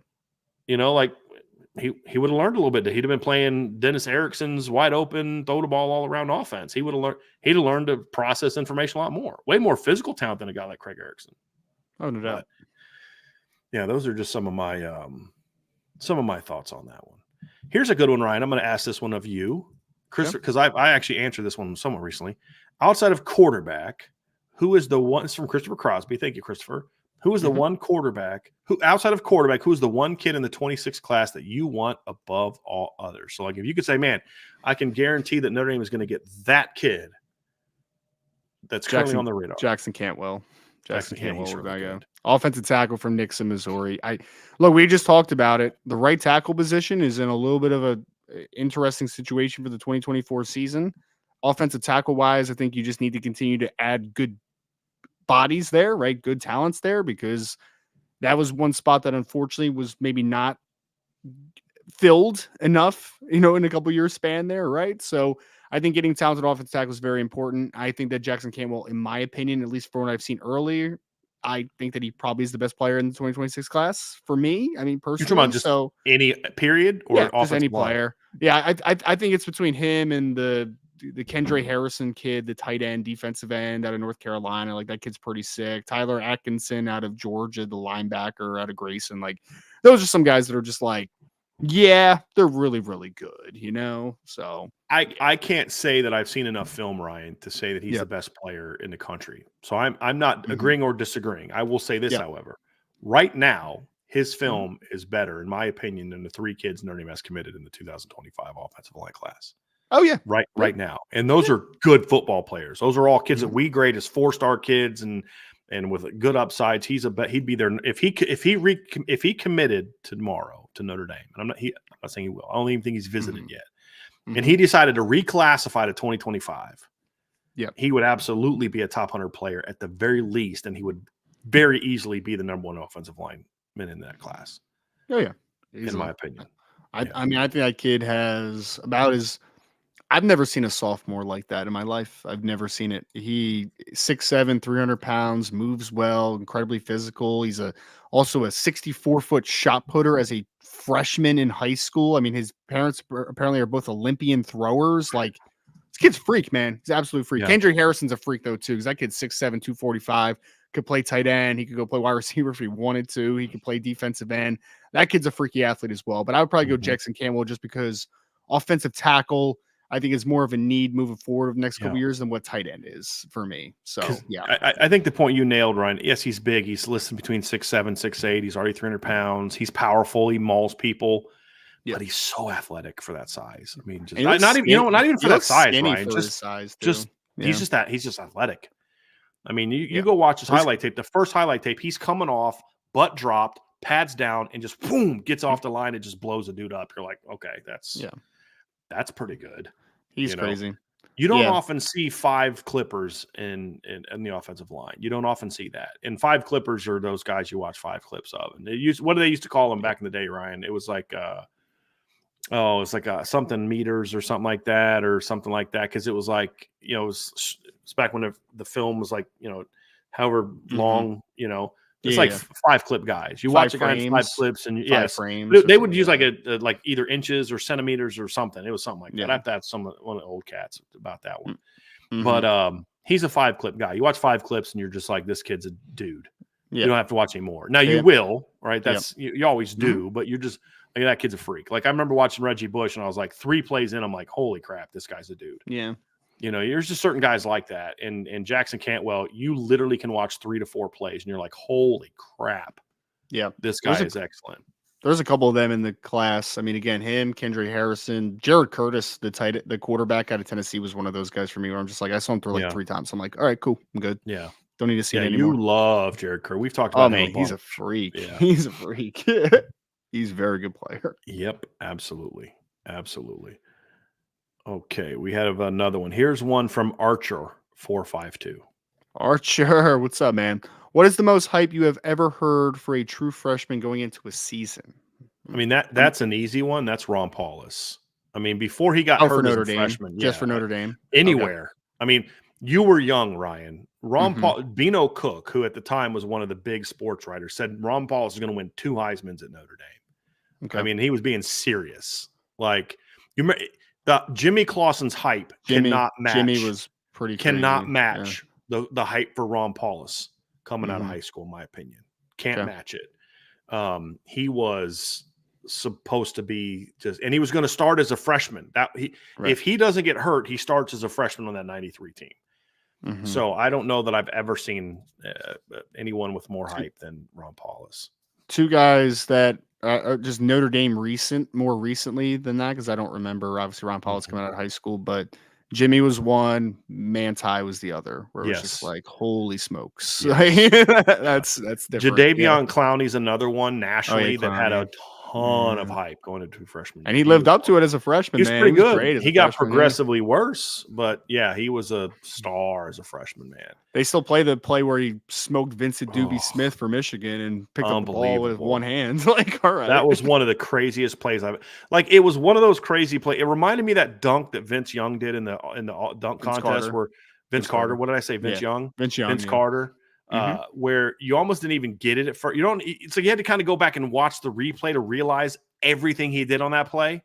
You know, beating the guy, blowing the guy up. Because at first he blew the helmet off the guy. Then you don't even. I at least for me, when I first saw it live, I had to see the replay before I realized he freaking scooped the ball What he up. did. What he did. You know yeah. what I mean? Yeah. Like, it's like you had to watch it again to get the full grasp of what happened. And the dunk I'm referring to is when Vince Young went through the rim and kind of hung by his elbow. You didn't get it at first. It was so like, what? You had to think about it for a second. Like, did he just dunk down through the rim? Yes, he did. You know what I mean? It's just like, holy moly, that's weird and just rare. But yeah, I had to watch that play it 3 times before I picked up all the different things that Jadeveon Clowney did on that clip. I mean, it was just ridiculous. Reggie Bush had a ton of hype coming out of high school as well. Yeah, and he backed it up. I mean, from his freshman year, he was really, really good. I feel like Julio Jones had some like crazy hype coming out of high school. Foley, right? Foley High School, I think. Did, yeah. But I don't know that it was as much as it would have been if he wasn't also part of the best high school receiving class I've ever seen in my life. Yeah. And it's not close. So he had a ton of hype going to Bama. But you also had A.J. Green had a ton of hype in that class as well. Michael Floyd had a ton of hype going to Notre Dame. That class was so nuts, Ryan. It was those 3, which is, I mean, that enough. Michael Floyd, Julio Jones, and A.J. Green is enough for like, that's a great receiver class. Your boy Justin Blackman was in that class. Yeah, he's a freak. DeVere Posey was in that class. Dan Buckner was in that class. Jonathan Baldwin was that in that class. Greg Carr and Jarius Wright, who both went to Arkansas, were in that class. I mean, and it's just off the top of my head. I mean, that was without question the best high school receiving class. And so many of those guys went on to be dudes in college. I mean, it was unreal. And the guy that might have been, honestly, might have ended up being the best of all of them was DeAndre Brown, who went to Southern Miss because he had some major academic issues and some other issues. He was a freak his freshman year. And then he got hurt, blew his leg up, and he was never the same guy. But like he might have, well, I don't know if he would have been the best. He was in the conversation with those other guys. He just went to Southern Miss because, like I said, he couldn't get into other schools. I mean, how bad do your grades got to be that you can't get into Ole Miss and Mississippi State? That's a problem. Really bad. You know, that's a problem. But I'm thinking like Ohio State's and Archers. You remember when Terrell Pryor came out of Jeanette, Pennsylvania? Holy, and Beanie Wells too was another one for Ohio State. Like I remember the Maurice hype Clarett kids, might be a little bit before you, yeah, but he got a ton of hype coming out of high school as well. So he was actually really at one point in time a silent commit to Notre Dame. Yep, but Bob Davie screwed that one up. And he was always going to go to Ohio State. But yeah, he early on, a lot of people thought that Maurice Clarett was going to go to Notre Dame very early. Well, Maurice Clarett played really well as a freshman, and obviously it was a great year for Ohio State, even though they cheated in the national championship game. But it's another conversation for another day. But I always have wondered, Ryan, what would his and Mike Williams' careers have looked like if they didn't try to sue the NCAA to get into the draft? Yeah, if they would have just focused on going to college and doing their thing, and you know what I mean. Like, I really wonder what their careers would have looked like. Would have been interesting. Yeah. Mike Williams was crazy at USC before that happened. He was crazy. Oh, yeah. It was ridiculous. All right. We got Zach Nichols with the super chat. Thank you, Zach. Very appreciated. Comparing classes 2024, running back, wide receiver, defensive end, 2025 tight end, cornerback, safety, Washington quarterback, offensive line, TBD, defensive tackle, linebacker. Is that fair? Bummer. It looked like the 2025 class had a chance to be up at Well, I mean, I think the 25 class still does up the ante. I mean, look, it's not going to be a situation where every year the class gets better and better and better and better. You'd like for that to eventually be the case, but eventually you can't get any better. It's also partly about stacking up, building a roster. So, for example, Ryan, there was no potential, in my opinion. There was no way that Notre Dame was going to have any chance of matching last year's running back class. 2 reasons. Number one, you weren't going to sign 2 backs after you signed those 2 dudes. And number 2, this is one of the worst running back classes I've seen in a long time when it comes to like really high level impact players from what I've seen. It's not a very good running back class. So what is Notre Dame doing at running back? They took a flyer on a kid that's a crazy athlete. I said this, like he ran a 4.4 at Notre Dame. He's got really good track times. But I also watched Justin Thurman do a broad jump where he jumped so far on the broad jump, Brian, where he jumped out of the box and they had to get an extra measuring tape to measure where he had jumped out of, like, to see just how far he jumped. Like he is an elite athlete. He's just not an elite football player yet.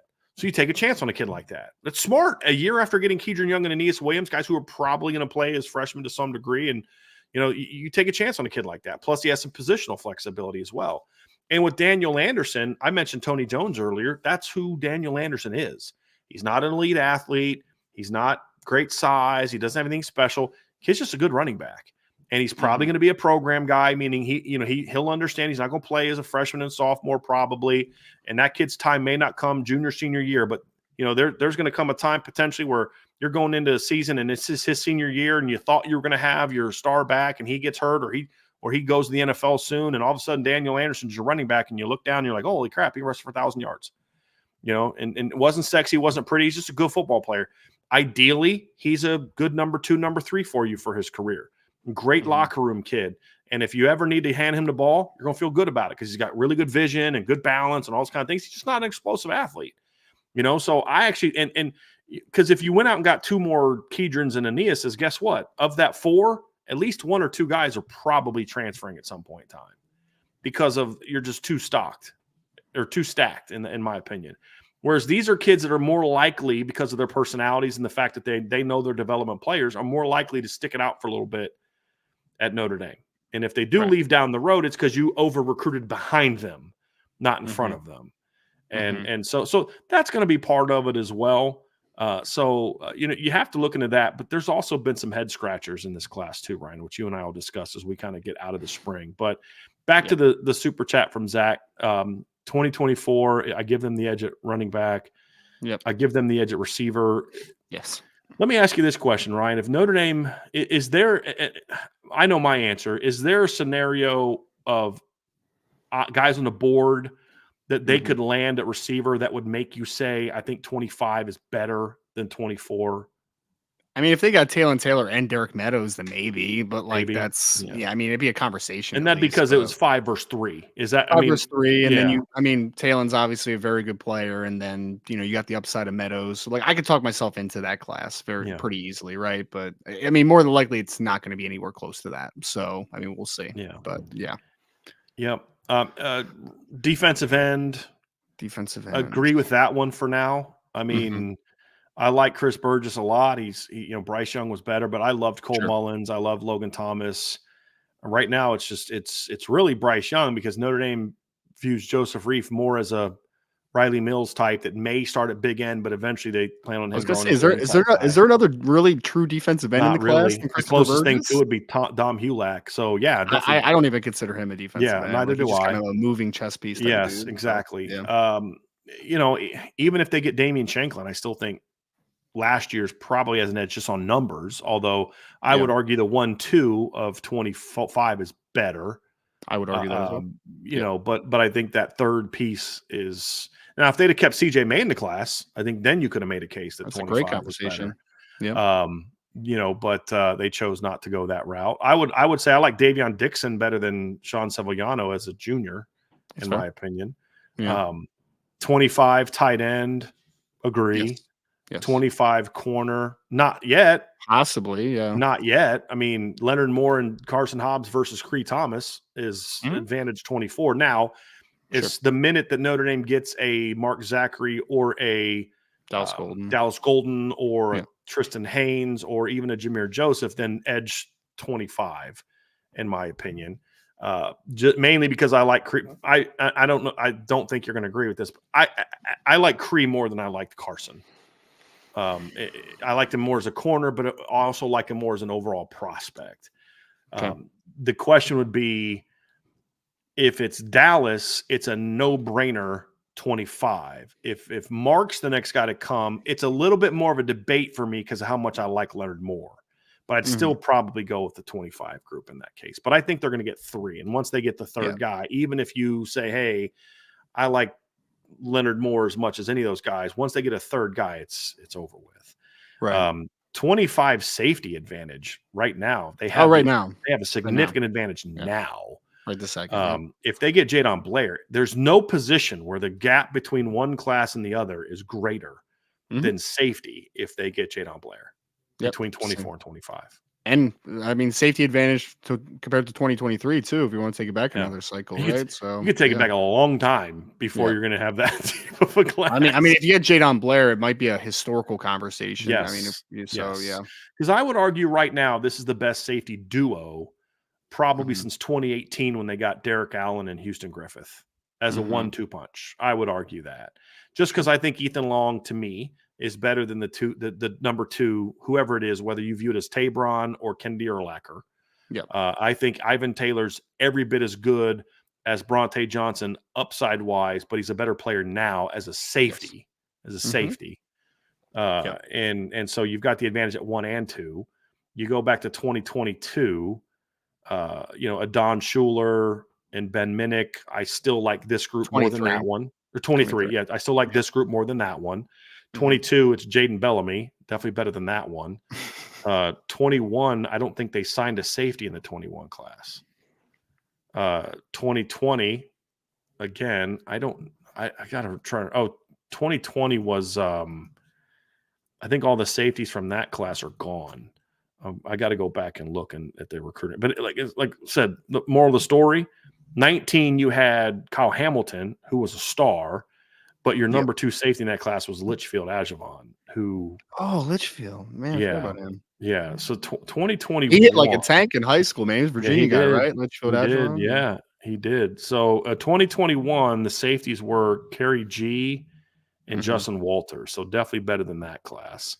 Litchfield Ajavon was so much. He was one of my top couple favorite fun safeties to watch in high school. Yes, and the other one was Chris Badger because Chris Badger used to knock dudes out. I still feel like if he wouldn't have gone on a Mormon mission, he would have been a much better college player than he was. And Nico Fertitta laid he was a truck out in high school. He was a truck, dude, at 5'9" or whatever he was. 2021, Ryan, or 2020, they did not sign a safety. Their 3 DB halls were Ramon Henderson, Caleb Offord, and Clarence Lewis. They eventually moved Ramon to safety, but he was recruited to play corner. They also had Landon Bartleson in that class, who ended up getting kicked out of the class when he got arrested for theft. Yes. Such a ridiculous thing. And then 2019, you had Kyle Hamilton and Litchfield Ashford. Actually, you know what? 2019 on paper would have been better because you had Kyle Hamilton, Litchfield, and you also had Isaiah Rutherford. Better than the one they have now. If you add Jadon, it's advantage 25 again. But I actually liked the Isaiah Rutherford coming out. He ended up not panning out, but I thought he was a good solid. He was a lot like Ethan Long, to be completely honest with you. He was top 150-ish kind of guy, long, rangy. Hopefully the speed takes a tick up. I'd say I like Ethan more than Isaiah by a little bit. But when you add then Litchfield as your third, I'd go advantage 2019. Plus Kyle was a 5-star. I mean, he was I had him as a 5-star coming. I was the first person to have him as a 5-star. So I will pat myself a little bit on the back for that one. But it's since 2019. The 2018 safety class was pretty good too with Derek Allen and Houston Griffith. Derek Allen ended up not panning out, but he's a really good prospect. Top 100 guy. Houston was a top 100 guy. The one thing I'll say about this group runs better than that group did. Sure. Like definitely runs better than that group did. So good question, Zach. Very good question. We had Archer. So from a pure numbers perspective, how many guys do you expect to hit the portal after spring? Which positions do you expect Notre Dame to target in the portal this summer? I need at least 3. Yeah. I mean, you need at least 3 to leave. I do think there'll be a receiver that leaves. I think you'll see somebody from one of the lines will leave. I mean, there's a lot of things to point to. I think there's a chance that maybe one of their tight ends goes on a medical scholarship. I mean, so they'll have some guys leave, but I don't think it'll be a big number. What they'll target in the portal, I think you're still going to look at Viper if the right guy jumps in the portal. You're going to look at corner for depth. There's no doubt.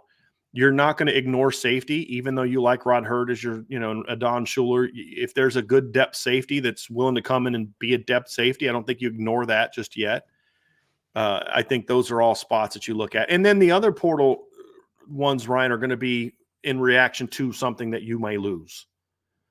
So like you lose a couple guys here and then you got to go to the portal. If you have a tight end that goes on a medical or something like that, to your point, you may have to go look for a depth tight end, a guy that can come in and be a depth player. I personally wouldn't. I think between Mitchell Evans and Eli Raridan and Cooper Flanagan and Davis Sherwood, plus, I could go to Jack Larson and Henry Garrity as my number 3 tight end if I needed to. But with Mike Denbrock's offense, I don't even think you need to do that. I think you'd have to lose a second tight end before I'd feel like I had to go to the portal. Like you'd need to lose, because I don't really account Kevin Bauman, but I'm not counting on him. But if he, to your point, if Eli Raridan got hurt again and it was like he's going to be out, then I would at least think about it. I would at least think about the tight end position. It would just depend on where my numbers are and who was out there. Those would be the main ones that I'd be looking at this point in time. Any others that kind of stick out? I mean, if there's a young D tackle that wants to jump in, and kind of maybe be the heir apparent, I'd be open to that, but it's not necessarily something I'm searching for as I go into the portal. It would be more of this kid that we recruited is in the portal now after his freshman year, and we love that kid, and he's going to come here and be a depth player for us in year 1, and then when Riley and Howard leave, he could be a dude, but that's not necessarily a target, number 2 on your list of wants in the portal. Yeah, I think you nailed it. Yeah. Good question. Very good question. Let's go. Got a last couple because we're going to have to get out of here in a second. Real quick from Wade Garrett. He says, after a recruit does an unofficial visit, you always say that we need to set them up with an official. What's the difference between official and unofficial? More one-on-one time with staff. What it really comes down to, Wade, is because not necessarily you could take an unofficial visit and actually get more one-on-one time with the coaching staff. It really comes down to is it paid for by the school or not? And the way that it works is an unofficial visit. By rule, now it doesn't happen as much anymore because teams are paying kids to visit now, which is, I think, nuts, but and not legal at all, but it's absolutely happening. People ask, why are these kids taking so many visits? Because they're getting paid to take those visits. Somebody in their family's getting money to take some of these visits at some of these places down south. But within rule, you can go on an unofficial, you can stay in town 3 days, you can meet with the coaches 24/7, be at every practice, do all these things, but they can't pay for anything. They can't pay for your hotel. They can't reimburse your travel. I think you can do like a lunch is, I think, about all you can do food wise is like a lunch, I think. But like official visit, you're taking them out to Ruth's Chris, you're paying for their hotel, you're paying for their airline, plus 2 people with them. I mean, the whole thing's paid for. And that's the difference. I mean, that's really what the difference is. And then the other thing is there's times of the year where you're going to be taking officials more than unofficials and unofficials more than, like, you can't take an official, I don't think, right now. I don't think that window's opened up yet. You're correct. But to simplify it, Wade, it's one's paid for, one isn't. Officials paid for by the school, the unofficials paid for by the prospect's family or the prospect. I feel like unofficials also used to be usually just 1-day trips for the most part, but we're even seeing more people just stay for multiple days for unofficial visits. So Jadon Blair just did that. I mean, he was on campus for multiple days, and you're seeing more kids, to your point, coming the night before, even when it's a quote unquote 1-day visit. They'll come the night before, do a little bit, and then the next day is kind of full day. And then stay the opposite morning too. So you're right, exactly. There for good point. Parts of 3 days. So, that's a good point. Absolutely, that's a very good point. Very good point. Okay, let's go. Here we go. We had Coleman Smith says, off football for a second. What is your thoughts on Marcus Burton entering the draft? I think he needs to get a little stronger and develop more of a perimeter jump shot. I don't know. I feel like I would be pretty surprised if Marcus Burton doesn't come back next year. Well, I mean, Ryan, I think he's just kind of getting feedback, right? Let me, so Vince texted me yesterday and was like, "Hey, Marcus Burton is declared for the draft," and I was shocked by it. I was like, why? Like, I just don't think that makes sense. But here's what he wrote. Over the past few weeks, I've looked for ways to better my game for my sophomore season. While maintaining my eligibility at Notre Dame, I will enter my name into the NBA draft. The valuable feedback I will receive from this experience will pay dividends on and off the court. He's basically saying, I'm going through this process so I can go to camps and I can work out and I can get evaluated by NFL teams. They can work me out. I can do these different training camps that they do for NFL draft prospects, challenge myself against other players, have NBA teams tell me where my game needs to be developed and all that kind of stuff. And it's going to make me a better player at Notre Dame. That's literally what he's saying. Yes. I actually think that's a cool thing. As long as he's still getting his academic stuff taken care of, I'm actually cool with this because there are limitations on what the basketball staff can do with him right now. Yep. So I think it's a great thing for him. And I think it's very smart and savvy. And look, if for some reason the NBA says, dude, you're a first round pick and he stays in, good for him. I mean, because the thing is first round picks in the NBA get guaranteed contracts. I still believe, right? Second round picks do not. So. I believe first rounders do. So good for him. I don't anticipate that being the case because to your point, he does definitely need to get stronger. He needs to absolutely improve his jump shot. He needs to become an overall more efficient player. But the reality is, Coleman, as you know, the NBA drafts on potential nowadays. They don't draft on where your game is today. They draft on where your game is in 3-4 years. Otherwise, Zach Edey's a top 5 pick, but he won't be anywhere close to that because they don't care that he may be the best college player in the draft. They're projecting, and that's why you see kids that'll score like 8-9 points as freshmen get drafted in the top 10. Because it's about the talent, which is why I hate the NBA draft nowadays. It's just Marcus Burton's also only like 5'11". I mean, so he might actually be 5'10". It's I feel like you should probably stay in college a couple years, brother. I don't know.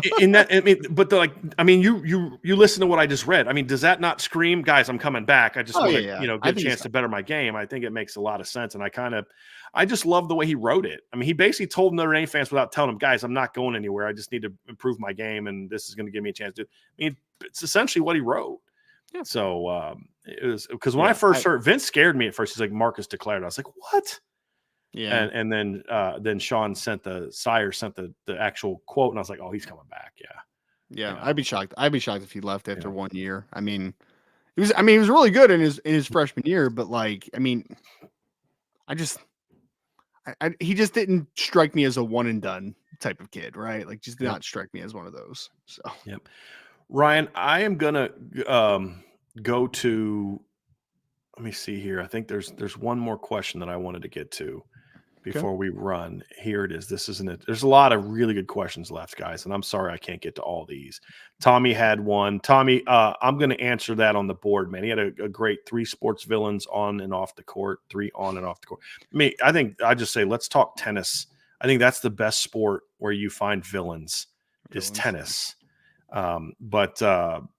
Here was the question I wanted to get to. This was from John A1 that I thought would be a really interesting way to end it because I'm very curious to what you said. Now I'm going to say this, Ryan. Let's do the caveat of Riley Leonard doesn't come, not because of this, but Riley Leonard coming is not an option. Riley Leonard doesn't get hurt against Notre Dame. He leads them to a win over Florida State. He balls out second half of the year and he decides to go pro. So Riley Leonard's not on the table for Notre Dame. The choice is go with what you got or year 7 under Sam Hartman. What do you do? Because the question is from John A1, if Sam Hartman was granted a 7th year, would you want him back as the guy going into the year 2 at Notre Dame? No. I would roll with what I have personally because in that situation, we just saw Sam struggle a little bit developing to a new system. And in this situation, we're asking him to develop into another system. Ultimately, I would opt for the talent in that situation. I was on board with the Riley Leonard decision because I think you went after a player that has a unique skill set and is incredibly talented, right? Sam Hartman's just he's not that uniquely talented, right? Like he's not that uniquely gifted. I can get something out of CJ, Kenny, Steve in this year that I think I could have gotten out of Sam Hartman, depending upon, you're not going to get the experience, but you're not going to get a unique skill set is my point overall. So no, he doesn't have a unique enough of a skill set for me to want him back for a 7th year. I just wouldn't have been on the table for me personally. It definitely would have been on the table for me. I've been back and forth for the last hour as to what my answer would be. The reason that I would lean towards no is exactly what you said. The talent's not unique. Yep. And it's not just, you're not just betting on CJ or Kenny or Steve. You have all 3 of them. which ups the odds that one of them emerges as the guy, right? So that would be my inclination that way.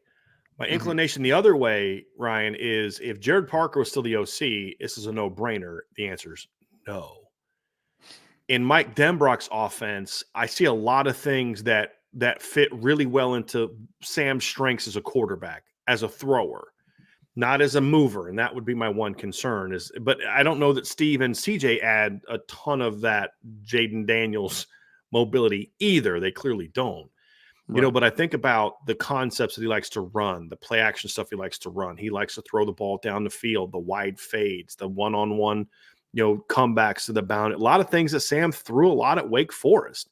I think the transition into Mike Denbrock's offense would be a lot better for Sam than playing under the one that they played in last year. I do think that. But at the end of the day, I've waffled back and forth on all those because I think Sam gives me the most assurance that this team is going to be a playoff team.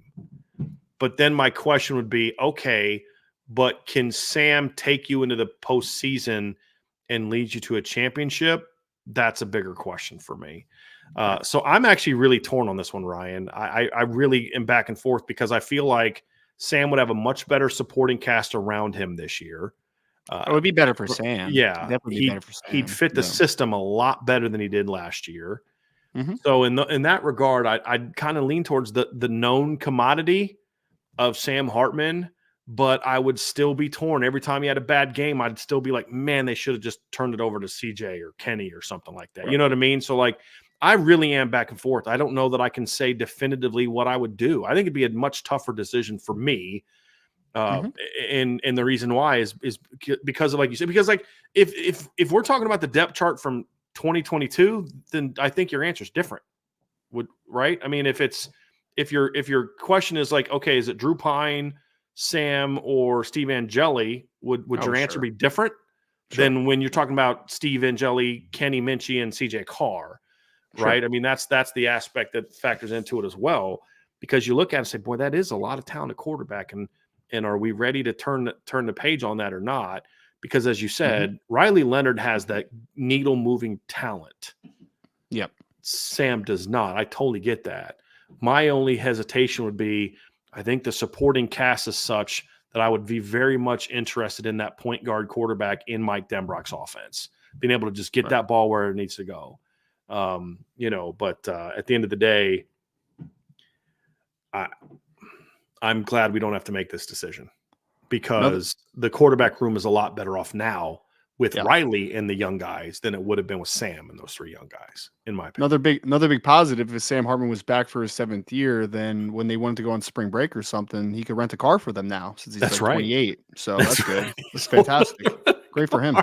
That is so messed up. And also very, very Well, it's 25, right? Is it 25 the I age believe for it is. Yes. to rent a car? Yeah. So yes. there you go. Yes. You can now rent a car. Congratulations, Sam. Good job. Yep, absolutely. So yeah, that's kind of I really am torn, Ryan. Even now, I've been back and forth. Even now, I'm still back and forth. I don't know. I'll tell you this. I don't think there's a wrong, for me, there's not a wrong answer. I would trust whatever the coaches decided to do. But it's not nearly as easy. Like you said, when Riley Leonard you and I knew for a while that Riley Leonard was going to come to Notre Dame, or at least probably come to Notre Dame. That was a no-brainer to me. I mean, an absolute no-brainer. I don't think this one's a no-brainer by any stretch of imagination. And I'll probably decide, if I told you right now, I'd bring him back for sure. I'd 5 minutes after the show's over, like, you know what, man, now that I think about it, like, that's just where I've been this whole hour since I first saw that question from John. I've just been back and forth, because I do think there's merits on both sides of this. But I also don't think saying, hey, I'm going with the talent is a bad answer at all. I think that's why I am torn on it, because just pure God-given ability, all three of the kids on the roster have better ability than Sam Hartman. They don't have better ability than Riley Leonard when you consider his dual threat ability. Because with Sam, it's just who throws a better ball. I'd argue CJ Carr throws a better ball than any of them right now, including Sam Hartman. I think you could argue that Kenny Minchie, when he's on, throws a better ball than Sam or Steve. But when you add the dynamic ability that Riley Leonard brings to the table, it's just it's a whole different animal. So, yep, Ryan, that's That's going to do it. Jason Smith had a really good question.